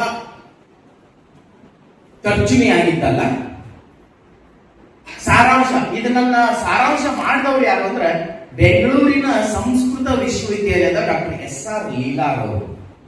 ಆ ಎಮ್ಮನ್ನು ಒಂದ್ಸಾರಿ ನೀವು ಈ ಕಡೆ ಬರೋದಾದ್ರೆ ಕರೆಸಿ. ವಯಸ್ಸಾಗಿದೆ ಅವರು, ಸುಮಾರು 78-79 ವರ್ಷ. ಬರ್ಲಿಕ್ಕೆ ನಿರಾಕರಣೆ ಮಾಡ್ತಾರೆ. ನಾವು 4 ವರ್ಷದ ಕೆಳಗಡೆ ಹುಬ್ಳಿಯ ಕೇಶವ ಕುಂಜದಲ್ಲಿ ಅಂಬೇಡ್ಕರ್ ಜಯಂತಿಯ ನಿಮಿತ್ತ ವಿಚಾರ ಸಂಕಿರಣವನ್ನು ಮಾಡ್ತಾ ಇದ್ದೀವಿ. ಎಲ್ಲಾ ಪ್ರಾಂತದ ಎಲ್ಲಾ ಭಾಗದಿಂದಲೂ ಬಂದಿದ್ದು. ಸುಮಾರು 300-350 ಜನ ಕರೆದಿದ್ವಿ. ವಿಶ್ವವಿದ್ಯಾಲಯದ ಪ್ರಾಧ್ಯಾಪಕರನ್ನಾಗಿಯಾಗಿ ಯಾರು ಓದುವ ಇಚ್ಛೆ ಇದೆ, ಯಾರು ಸಮಾಜದಲ್ಲಿ ಪ್ರಭಾವ ಬೀರುವಂತ ವ್ಯಕ್ತಿತ್ವ ಹೊಂದಿದವರಾದ್ರೆ ಅವ್ರನ್ನೇ ಕರೆಸಿದ್ವಿ. ಎಲ್ಲ ವಿಷಯಗಳನ್ನು ಪ್ರಸ್ತಾಪ ಮಾಡುವಂತ ಸಂದರ್ಭ ಬಂದಾಗ ನೆನಪು ಮಾಡ್ತೀನಿ, ವಿಶ್ವವಿದ್ಯಾಲಯದ ಪ್ರಾಧ್ಯಾಪಕರು, ಪದವಿ ಕಾಲೇಜುಗಳ ಪ್ರಾಧ್ಯಾಪಕರು, ಶಿಕ್ಷಕರು, ಉಪನ್ಯಾಸಕರು ಅನಿಸಿಕೊಂಡವರು ಸಹಿತ ಅಂಬೇಡ್ಕರ್ ಅವರು ಇಷ್ಟೆಲ್ಲ ವಿಷಯ ಹೇಳಿದ್ರ ಅಂತ ಕೇಳ್ತಾರೆ. ನಾನು ಹೀಗೆ ಒಂದು ವಿಶ್ವವಿದ್ಯಾಲಯದಲ್ಲಿ ಉಪನ್ಯಾಸಕ್ಕೆ ಹೋಗಿದ್ದೆ. ಕಳೆದ ವರ್ಷ ಮೈಸೂರಿಗೆ ಹೋಗಿದ್ದೆ. ಯುವ ಬ್ರಿಗೇಡ್ನವರು ಅಂಬೇಡ್ಕರ್ ಅವರು ವಿಚಾರ ಸಂಕಿರಣ ಮಾಡಿದ್ರು. Doctor GV. ಹರೀಶ್ ಅವರು, ಡಾಕ್ಟರ್ ಪಟಾಪುರ ಶ್ರೀನಿವಾಸರವರು, ಆಮೇಲೆ ಡಾಕ್ಟರ್ ಸುಧಾಕರ್ ಹೊಸಳ್ಳಿ ಅವರು, ಇವರೆಲ್ಲ ಇರುವಂತಹ ಒಂದು ವೇದಿಕೆ. ಅಲ್ಲಿಯೂ ಸಹಿತ ಅಂಬೇಡ್ಕರ್ ವಿಚಾರ ಸಂಕಿರಣದ ಸಂದರ್ಭದಲ್ಲಿ ನಾನು ಬಂದಿದ್ದು. ನಾನು 3 ವರ್ಷದ ಕೆಳಗಡೆಗೆ ಒಂದು ವಿಶ್ವವಿದ್ಯಾಲಯಕ್ಕೆ ಹೋಗಿ ಅಂಬೇಡ್ಕರ್ ಕುರಿತು, ರಾಷ್ಟ್ರೀಯತೆ ಕುರಿತು ವಿಷಯವನ್ನು ಮಂಡಿಸಿದ್ದೇನೆ. ಮಂಡಿಸುವಂತ ಎಲ್ಲ ವಿಷಯ ಆದ್ಮೇಲೆ ಸುಮಾರು ಒಂದು ವೈಸ್ ಚಾನ್ಸಲರ್ ಆದಿಯಾಗಿ ಎಲ್ಲರೂ ಸೇರಿದ್ರು. ನಾನು 4ನೇ ದಿನ ಬಂದು ಕಾಲೇಜ್ ನನ್ನ ಕೆಲಸಗಳು ಕೊಟ್ಕೊಂಡ. ಬೆಳಿಗ್ಗೆ ಒಂದು ಫೋನ್ ಬಂತು, ನಾನು ಬೆದರಿಕೆ ಕರೆ ಅಂದ್ರೆ, ನೀವು ಸಂಘದ ಮಂದಿ, ನೀವು ಆ ಸಂಘದವ್ರು ಏನ್ ಬಂದ್ಕೊಟ್ಟಾರ ಅದನ್ನಷ್ಟ ಓದಿಕೊಂಡು ಹೇಳಿದ್ರಿ, ಅಂಬೇಡ್ಕರ್ ಅವರು ನಿನ್ನೆ ಹೇಳಿರುವ ಯಾವ ವಿಷಯವನ್ನು ಹೇಳಿಲ್ಲ ಅಂತ ಹೇಳಿದ್ರು. ನೀವು ಒಂದ್ ವೇಳೆ ಅವ್ರು ಹೇಳಿರೋದು, ನೀವು ಒಂದ್ ವೇಳೆ ಆ ವೇದಿಕೆ ಅಲ್ಲದೆ ಬೇರೆ ಯಾವ್ದಾದ್ರು ವೇದಿಕೆ ಒಳಗ ಮಾತಾಡಿದ್ದೇ ಆಗಿದ್ರೆ ನೀವು ವಾಪಸ್ ಹೋಗೋದು ಕಷ್ಟ ಆಗಿದ್ರಿ ಅಂತ ಏನ್ ವಿಷಯ ಮಾತನಾಡಿದ್ರಪ್ಪ. ನಾನು ಎಲ್ಲಾ ಸಂಪುಟಗಳನ್ನು ಓದ್ಕೊಂಡಿದ್ದೀನಿ, ಆ ಎಲ್ಲಾ ಸಂಪುಟಗಳು ನೀ ಏನ್ ಹೇಳಿರೋದು ಯಾವುದೂ ಇಲ್ಲ ಹಾಗೆ ಅಂತ. ಸರಿ, ಹಾಗಾದ್ರೆ ನೀವೇನ್ ಓದಿರಿ, ನೀವು ತಗೊಂಡ್ ಬರೀ, ನಾನೇನ್ ಓದಿರಿ, ನಾನು ಮಾತಾಡ್ತೀನಿ, ಚರ್ಚೆ ಮಾಡ್ಲಿಕ್ಕೆ ಏನ್ ತೊಂದರೆ ಇದೆ ಅಂದ್ರೆ ಒಳ್ಳೆ ಮಾತು ಪ್ರಶ್ನೆ ಉತ್ತರ ಇಲ್ಲ. ಅಂದ್ರೆ ನಾವು ಅಂಬೇಡ್ಕರ್ ಅವರು ಹೇಳಿರುವ ನಿಜವಾದ ವಿಷಯಗಳನ್ನ ಮಾತನಾಡ್ತೀನಿ ಅನ್ನೋದು ಸಹಿತ ಭೇದ ವಾತಾವರಣದಲ್ಲಿ ಮಾತಾಡ್ಬೇಕಂತ ಸಂದರ್ಭ ಬಂದಿಲ್ಲ. ಯಾರ್ಯಾರ ಬಗ್ಗೆ ಅವ್ರು ಕಠೋರವಾಗಿ ಮಾತನಾಡಿದ್ರು. ದೇಶ ವಿಭಜನೆ ಆಗ್ಬಾರ್ದು, ಆಗುದಾದ್ರೆ ಜನಾಂಗೀಯ ವಿನಿಮಯ ಆಗಿ, ಪಾಪ್ಯುಲೇಷನ್ ಎಕ್ಸ್ಚೇಂಜ್ ಆಗಬೇಕು. ಇಲ್ಲದೆ ಹೋದ್ರೆ ಭವಿಷ್ಯತ್ತಿನಲ್ಲಿ ಭಾರತಕ್ಕೆ ಅದೇ ದೊಡ್ಡ ಕಂಟಕ ಕಾಣುತ್ತೆ. ವಾಸ್ತವಿಕವಾಗಿ ಕಮ್ಯುನಿಸ್ಟರ ಕುರಿತಾಗಿ ಇವತ್ತ ಕಮ್ಯುನಿಸ್ಟರ್ ಜೊತೆ ನಾವೆಲ್ಲ ಸೇರ್ಕೊಂಡಿದ್ದ ಅಂದ್ರೆ ಆ ಕೆಲವು ಸಮಾಜದ ಕೆಲವು ಪ್ರಮುಖರು ಏನದಲ್ಲ, ಆ ಕಮ್ಯುನಿಸ್ಟ್ ಜೊತೆ ಸೇರ್ಕೊಂಡು ಹೋಗ್ಬಿಟ್ಟಿದ್ದಾರೆ. ಅವರ ಕುರಿತಾಗಿ ಅತ್ಯಂತ ಕಠೋರವಾಗಿ ಹೇಳ್ತಾರೆ, ಕಮ್ಯುನಿಸ್ಟರ ನಂಬರ್ 1 ಎನಿಮಿ ನಾನು ಅಂತ ಅಂಬೇಡ್ಕರ್ ಅವರು. ಕಮ್ಯುನಿಸ್ಟರ ನಂಬರ್ 1 ಎನಿಮಿ. ನಿಮ್ಮನ್ನ ಶ್ರಮ ಹಾಕಿ ದುಡಿಸಿಕೊಳ್ತಾರೆ, ಆದರೆ ನಿಮಗೆ ಪ್ರತಿಫಲ ಕೊಡುವುದಿಲ್ಲ. ಅವರ ಕುರಿತಾಗಿ ನೀವು ಎಚ್ಚರಿಕೆಯಿಂದಿರಬೇಕು ಎಂದು ತನ್ನ ಜನಾಂಗಕ್ಕೆ ಅವರು ಕರೆ ಕೊಟ್ಟಿದ್ದೇವೆ. ಇದನ್ನೆಲ್ಲರೂ ಮಾತನಾಡಿದ್ದೇ ಇದ್ದಾರೆ. ನಾನು ರಾಜಕೀಯ ಮಾತನಾಡೋದಲ್ಲ ಇಲ್ಲಿ. ಅವರು ಸ್ಪಷ್ಟವಾಗಿ ಹೇಳ್ತಾರೆ, ಕಾಂಗ್ರೆಸ್ ಒಂದು ದೇಶಕ್ಕೆ ಕಂಟಕ ಇದ್ದ ಹಾಗೆ, ನೀವು ಅದು ಮತ ಹಾಕಬೇಡಿ ಅಂತ. ವಿಭಜನೆ ಆಗುವುದೇ ಆದ್ರೆ, ದೇಶ ವಿಭಜನೆ ಆಗುವುದೇ ಆದ್ರೆ ಒಂದು ನಿರ್ದಿಷ್ಟವಾದ ಗೆರೆ ಎಳಿಸಿಬಿಡಿ, ಗಡಿ ರೇಖೆಯನ್ನು ಗುರುತಿಸಿಬಿಡಿ. ಒಂದು ಸಾರಿ ಈ ಪ್ರಯತ್ನ ಮಾಡಿದ್ದರೆ ದೇಶ ನೆಮ್ಮದಿಯಿಂದ ಇರುತ್ತೆ. ಈ ರೀತಿ ಪಾಪ್ಯುಲೇಷನ್ ಎಕ್ಸ್ಚೇಂಜ್ ಮಾಡಿಸಿಕೊಂಡು ತಾವು ಅತ್ಯಂತ ಸುಖ ಜೀವನವನ್ನು ಕಳೆದಿರುವಂತಹ ಕೆಲವು ರಾಷ್ಟ್ರಗಳ ಉದಾಹರಣೆಯನ್ನು ಕೊಡ್ತಾರೆ. ಗಾಂಧೀಜಿಯ ಕುರಿತು ಅತ್ಯಂತ ಕಠೋರವಾಗಿ ಮಾತನಾಡ್ತಾರೆ. ಅವಸರದಲ್ಲಿರುವ ಮುದುಕ ಅನ್ನುವುದು. ನಾನು ಇತ್ತೀಚೆಗೆ ಗಾಂಧಿ ಹಂತಕ ಗಾಂಧಿಯೇ ಅನ್ನೋ ಒಂದು ಪುಸ್ತಕ ಇದೆ. ಯಾರು ಓದಿರೋದು ಗೊತ್ತಿಲ್ಲ. ನಾನು ಓದಾಕ್ ಹಿಡಿದೆ ಕಳೆದ 15 ದಿವಸ ಕೆಳಗೆ. 5 ದಿವಸದೊಳಗೆ ಅದನ್ನು ಓದಿಸ್ಕೊಂಡು ಹೋಗ್ಬಿಟ್ಟು ಓದ್ಬಿಟ್ಟೆ ನಾನು. ಅಬ್ಬ, ನಮ್ಗೆ ಎಷ್ಟೆಷ್ಟು ವಿಷಯಗಳನ್ನ ಮರೆಮಾಚಿಟ್ಬಿಟ್ರಲ್ಲ. ಅದನ್ನು ಓದಿದ ಮೇಲೆ ನಿಮ್ಮ ಗಾಂಧೀಜಿಯವರು ಸ್ವತಂತ್ರ ಚಳವಳಿ ಮಾಡಿದ ಒಂದ್ ಕಡೆ ಸತ್ಯ, ಅದು 50 ಭಾಗ. ಇನ್ನು 50 ಭಾಗ ಇದ್ರು ಇನ್ನೊಂದು ಮುಖ ಇರ್ತಲ್ಲ. ಒಬ್ಬ ಮನುಷ್ಯನಿಗೆ 2 ಮುಖ ಅಂತ ಖಂಡಿತವಾಗಿ ಇರ್ತಾವ. ಇಡೀ ಪರಿಪೂರ್ಣ ವ್ಯಕ್ತಿ ಎನ್ನುವಂತಹದ್ದು ಈ ಸಮಾಜದಲ್ಲಿ ಎಲ್ಲಿ ಉಳಿಸಿರುವುದಿಲ್ಲ. ಆಗ ಪರಿಪೂರ್ಣ ಆದ್ರೆ ಇನ್ನೊಂದು ಅರ್ಥ ಅಪರಿಪೂರ್ಣ ವ್ಯಕ್ತಿತ್ವನೇ ಅವನ ಕಣ್ಣಿಗೆ ಕಾಣಿಸ್ತಿದೆ. ಆದ್ರೆ ನಮಗ್ ಓದಿಸಿರುವುದೇನು ಒಂದಷ್ಟು ಮುಖಗಳನ್ನು ಅಷ್ಟೇ. ಅವರು ಅಸಹಕಾರ ಚಳವಳಿಯನ್ನು ಮಾಡಬೇಕು ಅಂತ ಕೈಯಸ್ತಾರಲ್ಲ, ವ್ಯರ್ಥ ಪ್ರಯತ್ನ ಈ ಮುದುಕನದು. ಯಾವ ಪುರುಷಾರ್ಥಕ್ಕಾಗಿ ನೀವು ಅದನ್ನು ಮಾಡ್ತೀರಿ? ಹೀಗೆಲ್ಲ ಮಾತನಾಡಿದಂತಹ ಡಾಕ್ಟರ್ ಬಾಬಾ ಸಾಹೇಬ್ ಅಂಬೇಡ್ಕರ್ ಅವರ ಕುರಿತಾಗಿ ಇನ್ನೊಂದು 8-10 ಬಿಂದುಗಳನ್ನು ಅಷ್ಟೇ ನೆನಪು ಮಾಡುವಂತಹ ಪ್ರಯತ್ನ ಮಾಡ್ತೀನಿ. ನಾನು ಈ ಕುರಿತಾಗಿ ಉಪನ್ಯಾಸಕ್ಕೆ 16 ಕಡೆ ಹೋಗಿರೋದ್ರಿಂದ ಎಲ್ಲವನ್ನೂ ನೆನಪಿಟ್ಕೊಂಡು ಹೇಳೋದಕ್ಕಿಂತ ಪುಟ ಸಂಖ್ಯೆ ಏನು, ಯಾಕಂದ್ರೆ ನಾನು ಮಾತನಾಡಕ್ಕೆ ಅಧಿಕೃತವಾದಂತಹ ವಿಷಯಗಳು ಬೇಕಲ್ಲ. ನಾನು ಅದೇ ಹೇಳಿದಲ್ಲ, ಗಾಂಧಿಯ ಹಂತಕ ಗಾಂಧಿಯೇ. ಅದು ಡಾಕ್ಟರ್ ಕೆ.ವಿ. ಸೀತಾರಾಮ ಶಾಸ್ತ್ರಿ ಅಂತ, ಸೀತಾರಾಮಯ್ಯ ಅಂತ ಏನಾಯ್ತು ಅವರ ಹೆಸರು. ಅದನ್ನು ಓದಿದ್ರೆ ಗೊತ್ತಾಗುತ್ತೆ ನಿಮಗೆ. ಸಂಶೋಧನಾತ್ಮಕ ಪುಸ್ತಕ. ನೆನಪಿಲ್ಲ ನಿಮಗೆ? ಕೇವಲ ಪುಸ್ತಕ ಬರೆಯುವುದಲ್ಲ, ಯಾವ ಪುಸ್ತಕದಲ್ಲಿ ಈ ವಿಷಯ ಮಂಡನೆಯಾಗಿದೆ ಅನ್ನೋದನ್ನ ಕೋಟ್ ಮಾಡಿ ಬರೀತಾರಲ್ಲ, ಅದು ಸಂಶೋಧನಾತ್ಮಕ ವಿಷಯ. ಅದನ್ನ ಬರೆದಿರುವಂತಹದ್ದಿದೆ. ಅಂಬೇಡ್ಕರ್ ಅವರು ಕೊಲಂಬಿಯಾ ವಿಶ್ವವಿದ್ಯಾಲಯದಲ್ಲಿ ಸುಮಾರು 1952 ಸಂದರ್ಭ ಅವರು ಹೇಳಿರುವಂತಹ ಒಂದು ಮಾತು, ಅವರು ಸನ್ಮಾನ ಇತ್ತು ಅವತ್ತೊಂದು Columbia university doctor of laws ಅನ್ನುವಂತ ಪದವಿ ಪಡೆದಾಗ ಅವ್ರು ಹೇಳ್ತಾರೆ, ನಾನು ಇಲ್ಲಿಂದ ಅವರು ಸನ್ಮಾನ ಪಟ್ಟಂತ ಸಂದರ್ಭದಲ್ಲಿ ಅವ್ರ ಬಗ್ಗೆ ಅಂತ ಈ ದೇಶದ ಕುರಿತಾಗಿ ಅಂಬೇಡ್ಕರ್ ಅವರು ಏನಾದ್ರು ಮಾತನಾಡ್ಬಿಡ್ತಾರೇನೋ, ಅಲ್ಲೇ ಬೇಡವಾದ ವಿಷಯವನ್ನು ಏನಾದ್ರು ಮಾತನಾಡ್ಬಿಡ್ತಾರೇನೋ ಅಂತ. ಅವಾಗ ಅಲ್ಲಿರುವಂತ ಜನರಿಗೆ ಹೇಳಿದಂತ ಮಾತಿದು, ನಾನು ಅಲ್ಲಿ ದೇಶದ ವಿರುದ್ಧ ಏನಾದರೂ ಮಾತನಾಡಿಯೇನು ಎಂದು ನೀವು ಭಾವಿಸಬೇಡಿ. ನಾನು ಸದಾ ದೇಶದ ಹಿತಕ್ಕಾಗಿಯೇ ಹೋರಾಡುತ್ತಿದ್ದೇನೆ. ದೇಶದ ಹಿತವನ್ನು ಬಿಟ್ಟು ಬೇರೇನನ್ನೂ ನಾನು ಒಂದು ಕ್ಷಣವೂ ಯೋಚಿಸಿಲ್ಲ. ಅಂಬೇಡ್ಕರ್ ಅವರೇ ಹೇಳಿದಂತಹ ಮಾತು. ಡಾಕ್ಟರ್ ಅಂಬೇಡ್ಕರ್ ಅನ್ನುವಂತಹ ಪುಸ್ತಕ ವಸಂತ್ ಮೂನ್ ಅನ್ನುವಂಥವ್ರು ಬರೆದಿರುವಂತಹ ಮಾತು. ನಾನೊಬ್ಬ ಭಾರತೀಯ ಹಾಗೂ ಭಾರತೀಯ ರಾಷ್ಟ್ರೀಯತೆಯ ಪ್ರತಿಪಾದಕ. ಭಾರತಕ್ಕೆ ಏಕಾತ್ಮ ಶಾಸನ ಬೇಕು, ಯೋಚನೆ ಮಾಡಿ. ಕಾಮನ್ ಸಿವಿಲ್ ಕೋಡ್ ಬೇಕು ಅಂತ ಇವತ್ತು ಪ್ರಯತ್ನ ನಡೆದಿತ್ತು. ಇವತ್ತು ಈ ವಿಷಯವನ್ನು ಅವರು ಅವತ್ತೇ ಹೇಳಿದ್ರು. ಎಷ್ಟೊಂದು ದೂರದೃಷ್ಟಿ, ಯೋಚನೆ ಮಾಡಿ. 46ರಲ್ಲಿ ವಿಭಜನೆ ಬೇಡ, ಒಂದ್ ವೇಳೆ ಮಾಡುದಾದ್ರೆ ಇಂತಿಂತ ಕೆಲಸ ಮಾಡ್ರಿ ಅಂತ ಹೇಳಿದಂತಹ ಮನುಷ್ಯ 47 ಸ್ವಾತಂತ್ರ್ಯ ಗಿಟ್ಟಿಸ್ಕೊಂಡ್ವಿ. 2019ವರೆಗೂ ನಾವು ಆರ್ಟಿಕಲ್ 370 ತೆಗಿಲಿಕ್ಕೆ ಸಾಧ್ಯ ಆಗಿಲ್ಲ. ಅದ್ರ ಮಧ್ಯದೊಳಗೆ ಅನೇಕ ಕಾನೂನುಗಳು ತಮ್ಗೆ ಯಾರ್ಯಾರಿಗೆ ಇಷ್ಟ ಆಗುತ್ತೋ ಅವರು ತಮ್ಗೆ ಬೇಕಾದಂತೆ ಬದಲಾವಣೆಯನ್ನು ಮಾಡ್ಕೊಂಡು ಹೋಗ್ತಾರೆ.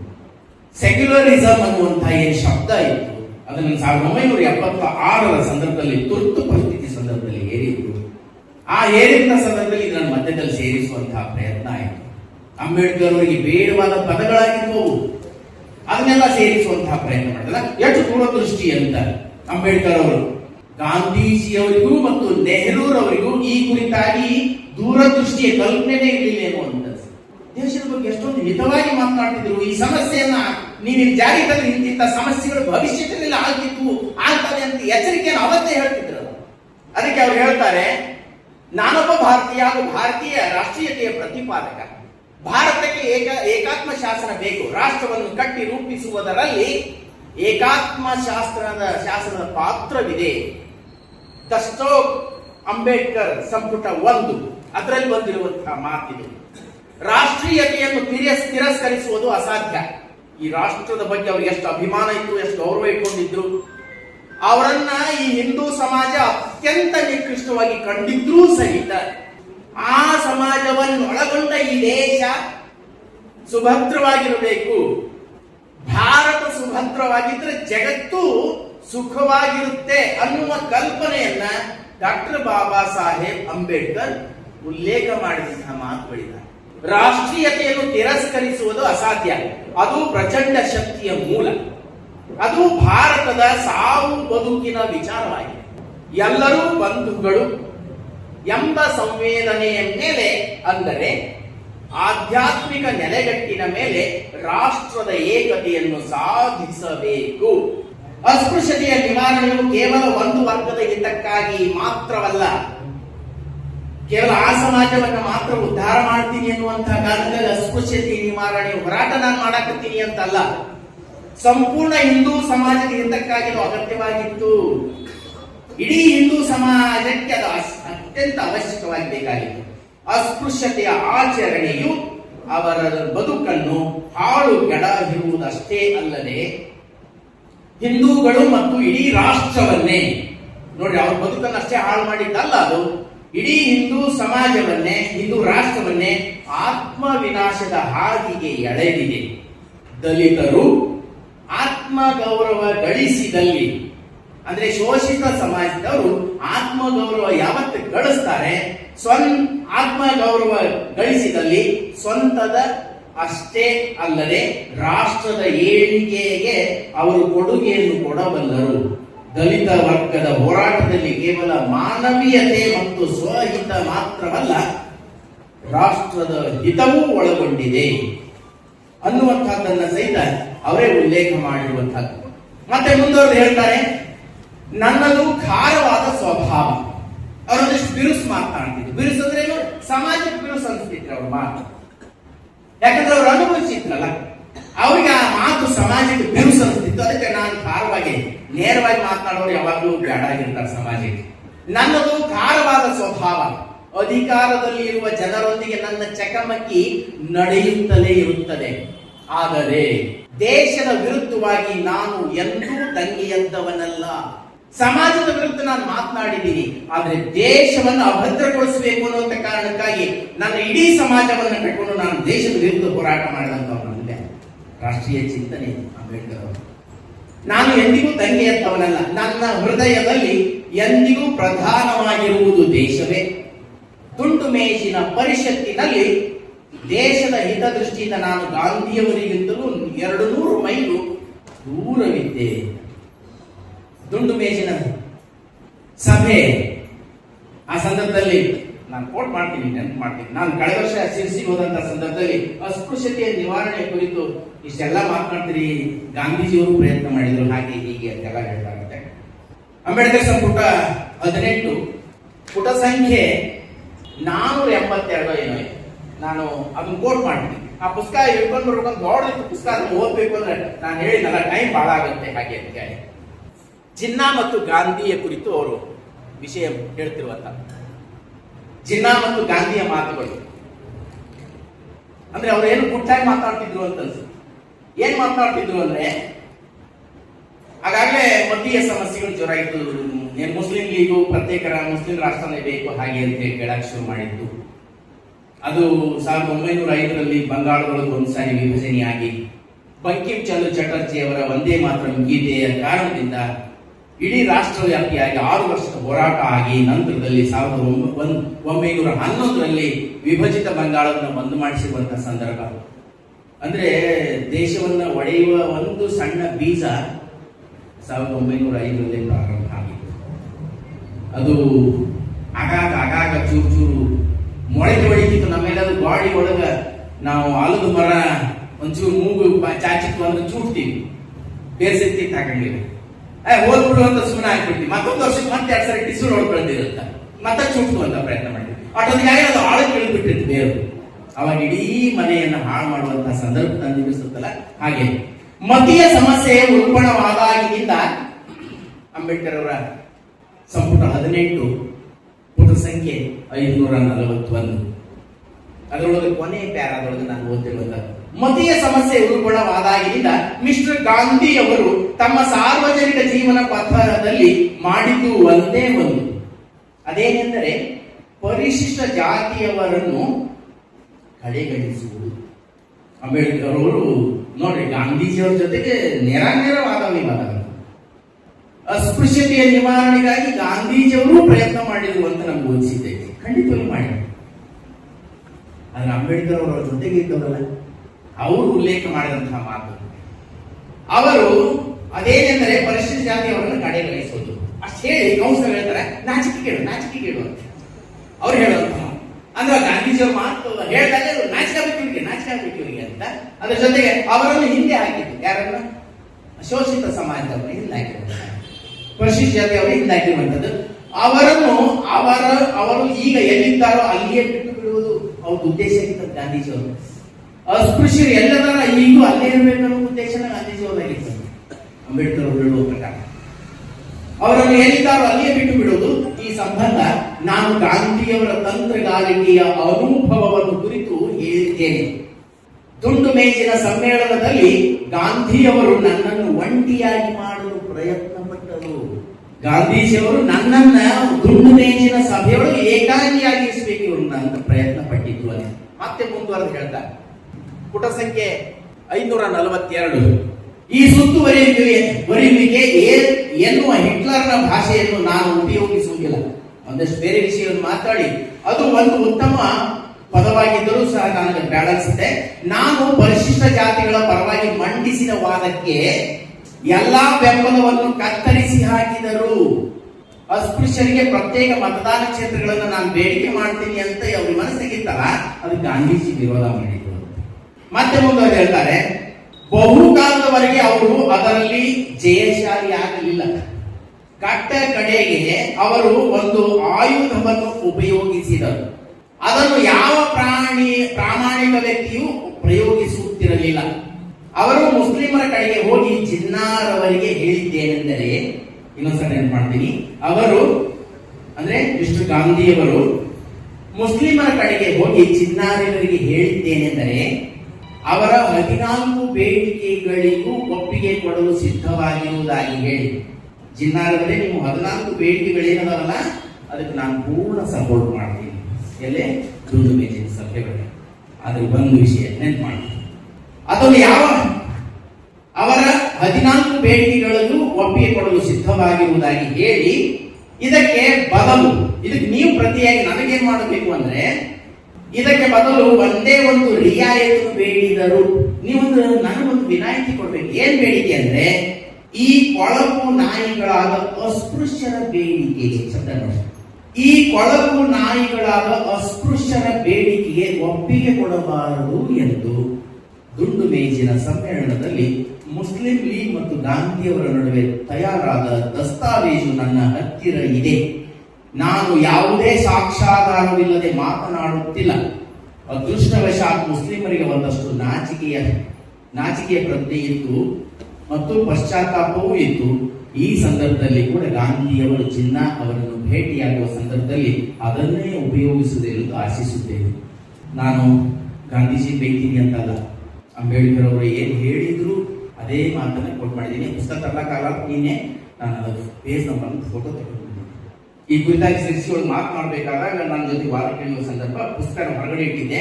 ಆನಂದದಲ್ಲಿ ತಗೊಂಡ್ಬಂದು ಈ ಪುಟಗಳನ್ನು ಓದಿದ ಮೇಲೆ ಅವಾಗ ಎಂತ ಅನ್ನೋಂಥದ್ದು ವಿಷಯಗಳಪ್ಪ ಅನ್ನುವಂಥ ಪ್ರಶ್ನೆಗೆ ಎಲ್ಲರೂ ಸಾವಧಾನದಿಂದ ಓದುವಂತಹ ಪ್ರಯತ್ನ ಮಾಡಿ. ಅಂಬೇಡ್ಕರ್ ಅವರು ಅಸ್ಪೃಶ್ಯತೆಯ ನಿವಾರಣೆಗಾಗಿ ಹೋರಾಟ ಮಾಡಿದ್ದೆಲ್ಲ ಸರಿ, ಆದರೆ ಅವ್ರ ಜೊತೆಗೆ ಕೈಗೂಡಿಸುವಂತಹ ಕೆಲಸ ಹಾಕಬೇಕಾಗಿತ್ತಲ್ಲ. ಆಡುವ ನೆಪವನ್ನ ಮಾಡಿದ್ರು. ಅಸ್ಪೃಶ್ಯತೆಯ ನಿವಾರಣೆಯನ್ನ ನಾನು ಮಾಡ್ತಾ ಇದ್ದೀನಿ ಎನ್ನುವಂತಹ ಒಂದು ಪ್ರಯತ್ನವನ್ನ ಉಳಿದವರೆಲ್ಲರೂ ನಾಟಕದ ರೂಪದಲ್ಲಿ ಆಡಿದಿರೇನು ಅಂತ ಅನ್ಸುತ್ತೆ. ಹಾಗಾಗಿ ನಾನು ಮತ್ತೆ ಹೇಳ್ತೀನಿ, ನನಗೆ ಓದ್ಬೇಕು ಅನ್ನೋಂತ ಅಭ್ಯಾಸ ಇದೆ. ಸುಮ್ಮನೆ ಈ ಮೊಬೈಲ್ ಜಬ್ಬಿಕೊಂಡು ಕುಂದಿರುವುದಲ್ರಿ. ಮೊಬೈಲ್ ಅಲ್ಲೂ ಸಿಗುತ್ತೆ, ಆದ್ರೆ ತೆಗಿಬೇಕು ಪುಸ್ತಕದ ಪುಟಗಳನ್ನು ತೆಗೆದು ಓದ್ಬೇಕು. ಯಾರು ಬರೆದಿದ್ದು ಅದನ್ನು ನೋಡ್ಕೋಬೇಕು ಸ್ವಲ್ಪ. ಯಾಕಂದ್ರೆ ನನ್ನ ಆಗ್ಲೇ ಹೇಳಿದ್ದಲ್ಲ, ಅಂಬೇಡ್ಕರ್ ಅವರು ಬರೆದು ಯಾರ್ಯಾರೋ ಸಾಕಷ್ಟು ವಿಷಯಗಳನ್ನು ಬರ್ತಾರೆ. ಖಂಡಿತವಾಗ್ಲೂ ಅವ್ರು ಬರೆದದ್ರೊಳಗೆ ಮಿಥ್ಯ ಐತೆ ಅಂತ ನಾನೇನು ಹೇಳುವುದಿಲ್ಲ. ಆದ್ರೆ ಸತ್ಯ ಇರುವ ವಿಷಯಗಳನ್ನು ದೂರಿಟ್ಟು ಬರೆಯುವಂತಹ ಪ್ರಯತ್ನ ಇದಲ್ಲ. ನಮಗೆ ಸ್ವಾತಂತ್ರ್ಯ ನಂತರದಲ್ಲಿ ಏನು ಶಿಕ್ಷಣದಲ್ಲಿ ಇಂತಿಂತ ಸಬ್ಜೆಕ್ಟ್ಗಳನ್ನ, ಇಂತಿಂತ ಟಾಪಿಕ್ಗಳನ್ನ, ಇಂತಿಂತ ವಿಷಯಗಳನ್ನ ಸತ್ಯ ಯಾವುದು ಮಿಥ್ಯ ಯಾವುದು ಅದನ್ನ ಇಡಬೇಕಾಗಿತ್ತಲ್ಲ, ಅದನ್ನು ಇಡದೆ ಹೋಯ್ತಲ್ಲ ಸಂದರ್ಭ, ಅದು ನೋವಿನ ಸಂಗತಿ. ಹಾಗಾಗಿ ಕಳೆದ 75 ವರ್ಷದಿಂದ ನಾವು ಏನು ಓದಿದೀವಿ ಅಂದ್ರೆ ಅರ್ಧ ಸತ್ಯ, ಇನ್ನು ಅರ್ಧ ಸತ್ಯವನ್ನು ಓದಿಸುವ ಕೆಲಸ ಇನ್ನು ಮುಂದೆ ನಮ್ಮಿಂದ ಆಗ್ಬೇಕು. ನಾನು ಅದಕ್ಕೆ ಮತ್ತೆ ಹೇಳ್ತಿರ್ತೀನಿ, ನಾನು ಪಾಠ ಮಾಡ್ತಿರೋ ಸಂದರ್ಭದಲ್ಲಿ ಮಕ್ಕಳು ಬಂದಿರ್ತಾವಲ್ಲ, ಅವ್ರದ್ದು ಭವಿಷ್ಯತ್ ಹೆಂಗಪ್ಪ ಅಂತ. ಅದಕ್ಕೆ ನಾನು ಅಂದ್ಕೊಳ್ತೀನಿ, ಇವತ್ತು ನರ್ಸರಿ ಹುಡುಗ ಅವನಿಗೆ ದೇಶದ ಇತಿಹಾಸವನ್ನು ಒಳಗೊಂಡ ಶಿಕ್ಷಣವನ್ನ ಸಂಸ್ಕಾರ ರೂಪದೊಳಗೆ ತಾಯಿ ತಂದೆ ಮನೆಯೊಳಗೆ ಕೊಡ್ತಾ ನಂತರದಲ್ಲಿ ಶಾಲೆಗಳಲ್ಲಿ 1ನೇ ಕ್ಲಾಸ್ನಿಂದ ಹಿಡಿದು ಅಪ್ ಟು 25 ವರ್ಷದವರೆಗೆ ಅವನು ಎಲ್ಲೇನೋ ಸ್ನಾತಕೋತ್ತರ ಪದವಿ ಮಾಡಿ PhD ಮಾಡಿ ಅವನು ಲೆಕ್ಚರರ್ ಆಗಬೇಕು. ಅವನು ಲೆಕ್ಚರರ್ ಆದ ನಂತರದಲ್ಲಿ ಅವನ ಕೈಯಾಗಿ ಕಲಿಯಕ್ಕೆ ಶುರುವಾಗ್ತಾರಲ್ಲ, ಅವಾಗ ದೇಶದ ಬಗ್ಗೆ ನನ್ನ ಜೀವನ ಹಿಂದ್ ಹೆಂಗಿತ್ತು, ಈಗ ಹೆಂಗಿತ್ತು, ಮುಂದೆ ಹೆಂಗಾಗುತ್ತೆ ಅನ್ನುವಂತಹ ಕಲ್ಪನೆ ಬರ್ಲಿಕ್ಕೆ ಸಾಧ್ಯ ಆಗುತ್ತೆ. ಇಲ್ಲಿ ಯಾಕಂದ್ರೆ ನಾವು ಓದಿದ್ದು ಮಕ್ಕಳಿಗೆ ಕಲಿಸ್ತಾ ಇದೀವಲ್ಲ, ಆ ಮಕ್ಕಳು ನಾವೇನು ಓದಿವಿ ಅದನ್ನೇ ಕಲಿಸ್ತಾ ಇದೀವಿ. ಹೀಗಾಗಿ ಮಕ್ಕಳು ನಮ್ಮ ಕೈಯ ಕಲ್ತವ್ರು ನಾಳೆ ದೊಡ್ಡವರಾದ್ಮೇಲೆ ಅದನ್ನೇ ಆಗ್ತಾರೆ. ದೇಶದ ಅಭಿಮಾನ ಭಾವ ಎಲ್ಲಿಂದ ಬರುತ್ತೆ? ನಾನು ಆಗಲೇ ಹೇಳಿದೆ, ಇನ್ನೊಂದು 2 ವಿಷಯವನ್ನು ಪ್ರಸ್ತಾಪ ಮಾಡಿ. ನಂದು 8 ಗಂಟೆಗೆ ಟ್ರೈನ್ ಇತ್ತು, ನಾನು ಮತ್ತೆ ನಾಡ್ಬೇಕು, ಕಾಲೇಜ್ಗೆ ಹೋಗ್ಬೇಕು. ಇನ್ನೊಂದು 2 ವಿಷಯ ನೆನಪು ಮಾಡ್ತೀನಿ. ಸಾಕಷ್ಟು ವಿಷಯ ತಗೊಂಡು ಬಂದಿದ್ದೆ, ಆದ್ರೆ ನಂದು 1 ಗಂಟೆ ಟ್ರೈನ್ ಲೇಟ್ ಆಗಿದ್ದು ಚಲೋ ಇತ್ತಲ್ಲ ಈಗ ಅನ್ಸಾಕ್ಷರವಾಗಿ. ಅವರು ಕಾಂಗ್ರೆಸ್ಸಿನ ಕುರಿತಾಗಿ ಮಾತನಾಡುವಂತ, ಕಾಂಗ್ರೆಸ್ ಟಿಕೆಟ್ ಮೇಲೆ ಸ್ಪರ್ಧಿಸಿ ಪಾರ್ಲಿಮೆಂಟ್ಗೆ ಚುನಾಯಿತರಾದ ಕೆಲ ಜನಗಳು ಬಗ್ಗೆ ನಿಮಗೆ ಹೇಳ ಬಯಸುತ್ತೇನೆ. ಏನು ಅಂತಂದ್ರೆ, ಅವರಲ್ಲಿ ಆ 30 ಮಂದಿ ಒಂದು ಸಂದರ್ಭ ಇತ್ತು. ಆ 30 ಮಂದಿ ಒಳಗೆ ಇವ್ರ ಪರವಾಗಿ ಯಾರು ಧ್ವನಿ ಎತ್ತಿಲ್ಲದ್ರಿ. ಸದನದೊಳಗೆ ಲೋಕಸಭೆಯೊಳಗೆ ಯಾರು ಧ್ವನಿ ಎತ್ತಿಲ್ಲ ಅಂತ. ಆ 30 ಮಂದಿ ಸದಸ್ಯರಲ್ಲಿ ಒಬ್ಬ ಸದಸ್ಯ ಕೂಡ ಪರಿಶಿಷ್ಟ ಜಾತಿಗಳವರ ಕುಂದು ಕೊರತೆಗಳ ಬಗ್ಗೆ ಯಾವುದೇ ಪ್ರಶ್ನೆಯನ್ನು ಪಾರ್ಲಿಮೆಂಟಿನಲ್ಲಿ ಎತ್ತಲೇ ಇಲ್ಲ. ಇವತ್ತು ಅವರು ನಮ್ಮ ಜೊತೆಗೆ ಇದ್ದವರು ಅಂತ ಹೇಳ್ಕೊಳ್ಳುವಂತಹ ಸಂದರ್ಭ ಐತಿ. ಇದನ್ನ ಆ ಸಮಾಜಕ್ಕೆ ಯಾರು ತಿಳಿಸ್ಕೊಡ್ಬೇಕೀಗ? ನಮ್ಮ ಓಟ್ ಹಾಕಿಸ್ಕೊಂಡು ನಮ್ಮ ಕುರಿತಾಗ ಒಂದಷ್ಟು ಸದನದೊಳಗೋ ಲೋಕಸಭೆಯೊಳಗೆ ಪ್ರಶ್ನೆ ಹಾಕಿ ಅದಕ್ಕೆ ಪರಿಹಾರ ಕಂಡುಕೊಡುವಂತ ಕೆಲಸ ಮಾಡ್ಬೇಕಲ್ಲ. ಯಾರು ಮಾಡ್ತಾರೆ? ಅಲ್ಲಿ ನಡೀತಿರುವುದೇನು ಅವರೇ ಹೇಳ್ತಾರೆ. ಕೊರತೆಗಳ ಕುರಿತು ಯಾವುದೇ ಪ್ರಶ್ನೆಗಳನ್ನು ಪಾರ್ಲಿಮೆಂಟಿನಲ್ಲಿ ಎತ್ತಲೇ ಇಲ್ಲ. ಪಾರ್ಲಿಮೆಂಟಿನಲ್ಲಿ ಒಂದು ಪ್ರಶ್ನೆಯನ್ನು ಎತ್ತಿದರೂ ಸಭಾಪತಿಯವರು ಅದಕ್ಕೆ ಅನುಮತಿಸುತ್ತಿರಲಿಲ್ಲ.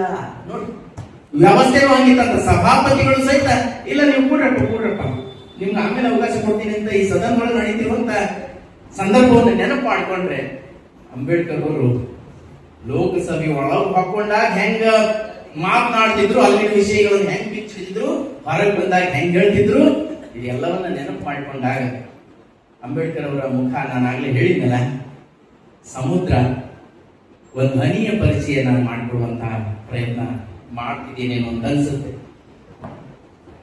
ಕೊನೆಗೆ ಒಂದು ಮಾತು, 1949 ನವೆಂಬರ್ 25 ಅವ್ರ ಕೊನೆಯ ಭಾಷಣ.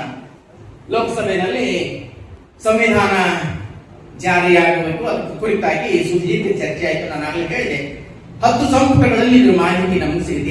ಯಾವ ಪ್ರಶ್ನೆ ಕೇಳಿದ ಅದಕ್ಕೆ ಇವರೇನು ಉತ್ತರ ಕೊಟ್ಟರು ಅದೆಲ್ಲವೂ ಸಹಿತ ಪ್ರಶ್ನೆ ಉತ್ತರ ಅಲ್ಲಿ ಎಲ್ಲವೂ ಸಿಗುತ್ತೆ.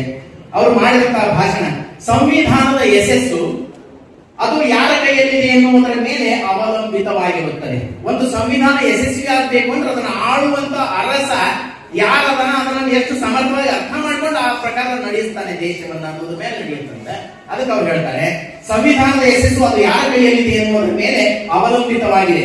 ಹೀಗಾಗಿ ಸಂಸತ್ತು, ಕಾರ್ಯಾಂಗ ಮತ್ತು ನ್ಯಾಯಾಂಗ ಈ ಮೂರು ಒಳ್ಳೆಯವರ ಕೈಯಲ್ಲಿರಬೇಕು. ಸಂಸತ್ತು, ಕಾರ್ಯಾಂಗ ಮತ್ತು ನ್ಯಾಯಾಂಗ ಒಳ್ಳೆಯವರ ಕೈಯಲ್ಲಿರಬೇಕು. ರಾಜಕೀಯ ಪಕ್ಷಗಳು ತಮ್ಮ ಮಹತ್ವಾಕಾಂಕ್ಷೆಗಾಗಿ ದೇಶದ ಹಿತವನ್ನು ಬಲಿ ಕೊಟ್ಟಲ್ಲಿ ಸಂವಿಧಾನ ಸಾಫಲ್ಯವಾಗುವುದಿಲ್ಲ. ರಾಜಕೀಯ ಪಕ್ಷಗಳು ತಮ್ಮ ಪಕ್ಷದ ಹಿತವನ್ನು ಕಾಪಾಡಲಿಕ್ಕೋಸ್ಕರ ಚಿಂತನೆ ಮಾಡಿಕೊಂಡ್ರೆ ಸಂವಿಧಾನ ಯಶಸ್ಸನ್ನ ಕಾಣುವುದಿಲ್ಲ ಅಂತ 1950 ಜನವರಿ 26ಕ್ಕೆ ನಾವೊಂದು ಸ್ವತಂತ್ರ ರಾಷ್ಟ್ರವಾಗುತ್ತಿದ್ದೇವೆ. ಆದ್ರೆ ಈ ಮೊದಲು ನಾವು ಸ್ವತಂತ್ರರಾಗಿರಲಿಲ್ಲವೇ? 1950 ಅಂದ್ರೆ ಅಧಿಕೃತವಾಗಿ 3 ವರ್ಷದ ನಂತರದಲ್ಲಿ ಸಂವಿಧಾನ ಜಾರಿಗೆ ಬಂತಲ್ಲ, ಇವತ್ತಿಗೆ ನಮ್ಮನ್ನ ನಾವೇ ಆಳ್ಕೊಳ್ಳಿಕ್ಕೆ ಒಂದು ಕಾನೂನನ್ನ ಮಾಡಿಕೊಂಡ ದಿನ. ಆದ್ರೆ ಈ ಪೂರ್ವದೊಳಗೆ ನಾವು ಸ್ವತಂತ್ರರಾಗಿದ್ದೀವೋ ಇಲ್ಲೋ ಅಂತಂದಾಗ ನಮ್ಗೆಲ್ಲ ಏನ್ ಕಲಿಸಿದ್ರು ಅಂದ್ರೆ, ಬ್ರಿಟಿಷ್ 200 ವರ್ಷ ಆಳಿದ್ರು, ಅವ್ರ ಜೊತೆಗೆ ನಾವು ಹೋರಾಟ ಮಾಡಿದ್ವಿ, ಅಸಹಕಾರ ಚಳವಳಿ, ಉಪ್ಪಿನ ಸತ್ಯಾಗ್ರಹ ಎಲ್ಲ ಆಯ್ತು, ಉಳಿದವರೆಲ್ಲ ಕ್ರಾಂತಿಕಾರಿಗಳು ಪಕ್ಕ ಸಾರ್ದು ಬಿಟ್ರಿ. ಇದು ಒಂದು ಪುಸ್ತಕ ಓದಿರಿ ಅಂತ ಅನ್ಕೊಳ್ತೀನಿ. ಡಾಕ್ಟರ್ ಜೋಗೀಂದ್ರನಾಥ್ ಮಂಡಲ್ ಅಂಬೇಡ್ಕರ್ ಅವರಿಗಿಂತ 13.5 ವರ್ಷ ಚಿಕ್ಕವರು. 1904ರಲ್ಲಿ ಈ ದೇಶದಲ್ಲಿ ಕಲ್ಕತ್ತಾದಲ್ಲಿ ಜನಿಸಿದಂತವರು. ವಿಭಜಿತ ಪಾಕಿಸ್ತಾನದ ಮೊದಲನೆಯ ಕಾನೂನು ಮಂತ್ರಿ. 47ರಲ್ಲಿ ಪಾಕಿಸ್ತಾನದ ಕಾನೂನು ಮಂತ್ರಿಯಾಗಿ, ತದನಂತರದಲ್ಲಿ ಸಂವಿಧಾನ ರಚನಾ ಸಮಿತಿಯ ಅಧ್ಯಕ್ಷರಾಗಿ ಅಲ್ಲಿ ಕೆಲಸ ಮಾಡಿದಂತವರು 3 ವರ್ಷದೊಳಗೆ ಅಲ್ಲಿ ರಾಜೀನಾಮೆ ಕೊಟ್ಟು ವಾಪಸ್ ಬಂದ್ಬಿಡ್ತಾರೆ. ಅಂಬೇಡ್ಕರ್ ಅವ್ರ ಜೊತೆಗೆ ನಾನು ಅಲ್ಲಿರ್ತೀನಿ, ನೀವು ಇಲ್ಲಿಂದ ಹೆಂಗಪ್ಪ ಅಂತ ಕೇಳಿದಾಗ ಅಂಬೇಡ್ಕರ್ ಹೇಳಿದ್ರು, ನಾನು ಇಲ್ಲಿದ್ಕೊಂಡು ದಲಿತರನ್ನು ಉದ್ಧಾರ ಮಾಡ್ತೀನಿ, ನೀ ಅಲ್ಲಿದ್ಕೊಂಡು ದಲಿತರನ್ನು ಉದ್ಧಾರ ಮಾಡು, ನಮ್ಮ ಸಮಾಜ ಉದ್ಧಾರ ಆಗಬೇಕು ಅಂತ. ಅವತ್ತಿನ ಸಂದರ್ಭದಲ್ಲಿ ಮುಸಲ್ಮಾನರು ಮತ್ತು ದಲಿತರು ಸಮಾನ ನೋವುಗಳನ್ನು ಅನುಭವಿಸುತ್ತಿದ್ರು ಅಂತ ಅವರು ತಿಳುವಳಿಕೆ. ಅದಾದ್ಮೇಲೆ 21 ಪುಟದ ರಾಜೀನಾಮೆ ಪತ್ರವನ್ನು ಅವತ್ತಿನ ಪಾಕಿಸ್ತಾನದ ಪ್ರಧಾನಮಂತ್ರಿ ಲಿಯಾಕತ್ ಅಲಿ ಖಾನ್ ರವರಿಗೆ ವಾಪಸ್ ಇಲ್ಲಿ ಬಂದ, ನಾನು ಹೇಳ್ತಿರೋದು ಅಲ್ಲೇ ಇದ್ದಾಗಲ್ಲ, 1950ರಲ್ಲಿ ಅವರು ಮಗನಿಗೆ ಅನಾರೋಗ್ಯ ಆಯ್ತು ಎಂದು ವಾಪಸ್ ಬಂದು ಕೋಲ್ಕತ್ತಾದ ಒಂದು ಸ್ಲಮ್ ಏರಿಯಾದೊಳಗ ಇದ್ದು ನಂತರದಲ್ಲಿ ರಾಜೀನಾಮೆ ಪತ್ರ ಕೊಡ್ತಾರೆ. ಈ 3 ವರ್ಷದ ಅವಧಿಯೊಳಗ ನಾನು ಮುಸ್ಲಿಂ ಲೀಗ್ ಅನ್ನು ಯಾಕೆ ಮೆಚ್ಚಿಕೊಂಡೆ, ಆ ನಂತರದಲ್ಲಿ ಅದು ನನ್ನ ಸಮಾಜಕ್ಕೆ, ಹಿಂದೂಗಳಿಗೆ ಏನೇನು ತೊಂದರೆ ಮಾಡಿತು, ಅದಕ್ಕೆ ನಾನು ಎಷ್ಟೋ ಸಾರಿ ಬಂದು ನಿಮ್ಮ ಹತ್ರ ಅಹವಾಲನ್ನ ತೋಡ್ಕೊಂಡೆ, ನೀವ್ಯಾರು ಅದಕ್ಕೆ ಸರಿಯಾಗಿ ಸ್ಪಂದಿಸಲಿಲ್ಲ. ಸರ್ಕಾರವೇ ನಿಂತ್ಕೊಂಡು ದಲಿತರನ್ನ ಶೋಷಣೆ ಮಾಡುವಂತ, ಬಲಾತ್ಕಾರ ಮಾಡುವಂತ ಎಲ್ಲಾ ಪ್ರಯತ್ನ ಮಾಡಿದ್ರಿ. ನೀವು ಆದಿಯಾಗಿ ಯಾರೂ ಈ ಪ್ರಯತ್ನಕ್ಕೆ ಸಾಫಲ್ಯ ಕೊಡಲಿಕ್ಕೆ ನನಗೆ ಪ್ರಯತ್ನ ಮಾಡಲಿಲ್ಲ. ಹಾಗಾಗಿ ನಾನು ನಿಮ್ಮ ಸಚಿವ ಸಂಪುಟಕ್ಕೆ ರಾಜೀನಾಮೆ ನೀಡುತ್ತಿದ್ದೇನೆ. ನಿಮ್ಮ ಶರಿಯಾ ಕಾನೂನಿನ ಪ್ರಕಾರ ಹೇಗನಿಸುತ್ತೋ ಆ ರಾಜೀನಾಮೆಯನ್ನು ಸ್ವೀಕರಿಸಿ ಅಂತ ಡಾಕ್ಟರ್ ಬಾಬಾಜಿ ಜೋಗೀಂದ್ರನಾಥ್ ಮಂಡಲ್ ಅವರು ಹೇಳಿದಂತಹ ಮಾತಿದು. ಅವ್ರು ಹೇಳ್ತಾರೆ, ಸುಮಾರು 20 ಲಕ್ಷ ಜನ ದೇಶ ವಿಭಜನೆಯ ನಂತರದಲ್ಲಿ ಶೋಷಣೆಗೊಳಗಾಗಿ ಸಾವು ನೋವನ್ನು ಅನುಭವಿಸಿದಂತವ್ರು. ಅಲ್ಲಿ ಒಂದ್ ಕಡೆ ಕೋಟ್ ಮಾಡ್ತಾರ, 10 ರಿಂದ 30 ವರ್ಷದ ಯಾವುದೇ ಹೆಣ್ಮಕ್ಳು ಆ ಓಣಿಗಳು ಸಿಗ್ತಿರ್ಲಿಲ್ಲ. 10ನೇ ವಯಸ್ಸಿನಿಂದ 30ನೇ ವಯಸ್ಸಿನ ಒಳಗಿನ ಯಾವ ಹೆಣ್ಣು ಮಕ್ಕಳು ನೋಡಲಿಕ್ಕೆ ಸಿಗುತ್ತಿರಲಿಲ್ಲ. ಯಾಕೆ? ಅವರನ್ನವರು ಅಪಹರಿಸಿಕೊಂಡು ಹೋಗಿ ಬಲಾತ್ಕಾರ ಮಾಡುವ, ಮತಾಂತರ ಮಾಡುವ, ಇಲ್ಲವೇ ಕೊಂದು ಹಾಕುವ ಪ್ರಯತ್ನ ನಡೆಯಿತು. ಈ ವಿಷಯವನ್ನು ನಾನು ನಿಮ್ಮ ಗಮನಕ್ಕೆ ತಂದೆ. ಯಾವುದೇ ಸ್ಪಂದನೆ ನಿಮ್ಮಿಂದ ಸಿಗಲಿಲ್ಲ ಅನ್ನೋದು ಮಾತು ಹೇಳಿದಾಗ ಎಷ್ಟು ನೋವು ಅನಿಸುತ್ತೆ. ನಂತರದಲ್ಲಿ 18 ವರ್ಷ, 50ರಿಂದ 18 ವರ್ಷ, 68 ಅವ್ರ ಕಾಲುವಾಗಿದ್ದು 1968 ಅವ್ರ ಕಾಲುವಾಗಿ 18 ವರ್ಷ ಜೋಗಿದನಾಥ್ ಮಂಡಲರು ಕೊಂಕೊತ್ತದ ಒಂದು ಸ್ಲಮ್ ಏರಿಯಾದೊಳಗೆ ಕಾಲ ಕಳ್ಕೋದ್ರಲ್ಲ. ನಾವು ಒಬ್ಬರಾದ್ರೂ ಅವ್ರು ನೆನಪಿಸ್ಕೊಂಡಿಲ್ಲ. ಇಂಥವ್ರು ಒಬ್ರು ಆ ದೇಶದ ಒಂದು ಪ್ರಯತ್ನ, ಈ ಅಸ್ಪೃಶ್ಯ ಸಮಾಜವನ್ನು ಉತ್ತರ ಮಾಡಕ ಪ್ರಯತ್ನ ಮಾಡಿದ್ರು ಅಂತ ಎಲ್ಲಾದ್ರೂ ಒಂದು ಶಬ್ದನಾದ್ರೂ ಸೇರಿಸುವಂತ ಪ್ರಯತ್ನ ನಡೀತಾ ಎಲ್ಲಿಯೂ ನಡೀಲೇನೆ.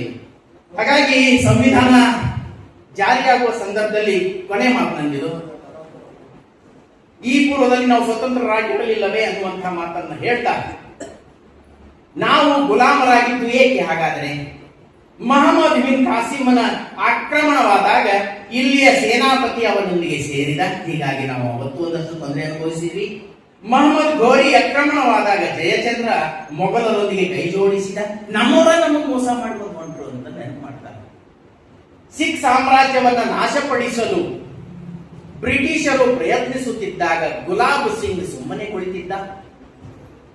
1857ರಲ್ಲಿ ಪ್ರಥಮ ಸ್ವಾತಂತ್ರ್ಯ ಸಂಗ್ರಾಮ ನಡೆಯುತ್ತಿದ್ದಾಗ ಅನೇಕರು ಸುಮ್ಮನಿದ್ದರು. ನನ್ನ ವ್ಯಗ್ರತೆಗೆ ಕಾರಣ ಇದಾಗಿದೆ. ನಮ್ಮ ಸ್ವಾತಂತ್ರ್ಯವನ್ನು ನಾವು ಉಳಿಸಿಕೊಳ್ಳಬಲ್ಲೆವೆ? ಎಂತ ಮಾತು ನೋಡಿ. 50ರೊಳಗೆ ಹೇಳಿದ ಮಾತಿದು. ಸಂವಿಧಾನ ಜಾರಿಯಾದ ಸಂದರ್ಭ 50ರೊಳಗೆ ನಾವು ನಮ್ಮ ದೇಶದ ಸ್ವತಂತ್ರವನ್ನು ಉಳಿಸಿಕೊಳ್ಳಿಕ್ಕೆ ನಮ್ಮಿಂದ ಸಾಧ್ಯನಾ? ಇಂಥ ಜನ ಇದ್ದಾಗ ಇವತ್ತು ನಮಗ ಪ್ರಶ್ನೆ ಕಾಣುತ್ತೋ ಇಲ್ಲೋ? ಇಂತಹ ದೂರದೃಷ್ಟಿ ಇರುವಂತಹ ವ್ಯಕ್ತಿ, ನಾವು ಸ್ವತಂತ್ರ ಆಗುತ್ತಿದ್ದೇವೆ, ಸಂವಿಧಾನವು ರಚನೆಯಾಗುತ್ತಿದೆ, ಆದರೆ ಈ ದೇಶದ ಜನರ ವ್ಯವಹಾರ ದೇಶಭಕ್ತಿಯಿಂದ ಕೂಡಿರುವುದೋ? ಈ ದೇಶದ ಜನ ದೇಶಭಕ್ತಿಯಿಂದ ಕೂಡಿರಬೇಕು ಅಂತ ಹೇಳ್ತಾರ. ಅವರು ದೇಶಭಕ್ತಿ ಕಲಿಸುವ ಶಿಕ್ಷಣ ನಮ್ಗೆ ಎಲ್ಲಿ ಸಿಕ್ತ್ರಿ? ಹೋಗ್ರಿ ನೀವು ಜಪಾನ್ಗೆ, ಹೋಗ್ರಿ ನೀವು ಇಸ್ರೇಲ್ಗೆ. ಅವ್ರಿಗೆ ಮೊದಲು ದೇಶ, ನಂತರದಲ್ಲಿ ವ್ಯಕ್ತಿಗತ ಜೀವನ. ನಮ್ದು ಹಾಗಲ್ಲ, ಮೊದಲು ವ್ಯಕ್ತಿಗತ ಜೀವನ, ನಂತರದಲ್ಲಿ ಅವಕಾಶ ಸಿಕ್ಕ ದೇಶದ ಚಿಂತನೆ. ಈ ದೇಶದ ಜನರ ವ್ಯವಹಾರ ದೇಶಭಕ್ತಿಯಿಂದ ಕೂಡಿರುವುದೋ ಇಲ್ಲವೋ ಎನ್ನುವುದೇ ಬಹಳ ದೊಡ್ಡ ಪ್ರಶ್ನೆಯಾಗಿದೆ ಮತ್ತು ಚಿಂತನೆಗೆ ಕಾರಣವಾಗಿದೆ. ಈ ದೇಶದ ಬಗ್ಗೆ ಅವರಿಗಿದ್ದ ಕಾಳಜಿ ಎಂತಹದ್ದು. ಡಾಕ್ಟರ್ ಅಂಬೇಡ್ಕರ್ ಪುಟ 182, 90ನೇ ಪುಟದಲ್ಲಿ ಮಾತು ಉಲ್ಲೇಖವಾಗಿರುವಂತಹದ್ದು. ಹೀಗೆ ಅಂಬೇಡ್ಕರ್ ಅವರನ್ನ ನೆನಪು ಮಾಡ್ಕೊಂಡು ಹೊಂಟ್ರೆ ಸಾಕಷ್ಟು ವಿಷಯಗಳು ಹೊಂಡ್ತವೆ. ಮತ್ತೊಂದು ಸಾರಿ ಅವಕಾಶ ಸಿಕ್ಕರೆ, ಪೂರ್ಣ ಸಮಯ ಸಿಕ್ಕರೆ, ಯಾಕಂದ್ರೆ ನಾನು ಮತ್ತೆ ಹೇಳ್ತಿರ್ತೀನಿ, 1 ತಾಸು ಮಾತನಾಡಿ ರೂಢಿ ನಮ್ದು. ಲೆಕ್ಚರರ್ ಗೋಳಿಗೆ ಬೆಲ್ ಹೊಡಿಯುತ್ತಾರ ಮಾತನಾಡಿ ರೂಢಿ. ಆದ್ರೆ ಬೆಲ್ ಹೊಡಿಯಕ್ಕೆ ಯಾರು ಇಲ್ಲ, ನೀವು ಕೇಳಕ್ ಸಿದ್ಧ ಅದೀರಿ. ಆದ್ರೆ ನಾನೇ ಒಂದು ಬೆಲ್ಲನ್ನ ಕಟ್ಕೊಂಡು ಬಂದಿರೋದ್ರಿಂದ ಅದು ಈಗಾಗಲೇ ಬಾರ್ಸಕ್ ಶುರು ಮಾಡಿದೆ ಅಂತ ಭಾವಿಸ್ಕೊಳ್ತೀನಿ. ನನ್ನ ಮಾತು ಇದುವರೆಗೂ ಆಲಿಸಿದ್ರಿ. ನಿಮ್ಮಲ್ಲಿ ಒಂದು ವಿನಂತಿ ಮಾಡಿಕೊಡ್ತೇನೆ. ಸಾಮರಸ್ಯದ ಒಂದು ಪ್ರಯತ್ನ ಸಮಾಜದೊಳಗ ಸದ್ಭಾವಗೋಷ್ಠಿ ಇದೇ ಕಾರಣಕ್ಕಾಗಿ ನಡೆಯುತ್ತೆ. ಸಾಮಾಜಿಕ ಸಾಮರಸ್ಯದ ವಿಚಾರ ಸಂಕಿರಣಗಳು ಈ ರೀತಿ ನಡೀತಿರ್ತವೆ. ಎಲ್ಲಾ ಜಾತಿ ಸಮುದಾಯಗಳು ವೇದಿಕೆ ಮೇಲೆ ಕುದುರುವಂಗಾಗಬೇಕು. ಎಲ್ಲಾರು ಮಾತನಾಡಿಸೋಂಗ ಅವ್ರ ಮನೆಗೆ ನಾವು, ನಮ್ಮ ಮನೆಗೆ ಅವ್ರು ಬರುವಂತಹ ವಾತಾವರಣ ಭವಿಷ್ಯದಲ್ಲಿ ಇನ್ನೊಂದು 10-20 ವರ್ಷನೆಲ್ಲಾದ್ರೂ ಕಾಣಲಿಕ್ಕೆ ಸಾಧ್ಯ ಆಗುತ್ತಾ? ಆ ಒಂದು ಪ್ರಯತ್ನ ಸಾಮಾಜಿಕ ಸಾಮರಸ್ಯ ವೇದಿಕೆ ನಡೀತಾ ಇದೆ. ಆ ಪ್ರಯತ್ನಕ್ಕೆ ಸಂಬಂಧಪಟ್ಟಂತೆ ಇಲ್ಲಿಯೂ ಕೂಡ ಒಂದು ತಂಡ ಇದೆ. ಆ ತಂಡದ ಜೊತೆಗೆ ನಮ್ಗೆ ಯಾರಿಗಾದ್ರೂ ಸೇರಬೇಕು, ಕೆಲಸ ಮಾಡಬೇಕು ಅನ್ನುವಂತ ಅಪೇಕ್ಷೆ, ಆಸೆ ಇಟ್ಕೊಂಡಿದ್ರೆ ಖಂಡಿತವಾಗ್ಲೂ ಅವಕಾಶ ಇದೆ.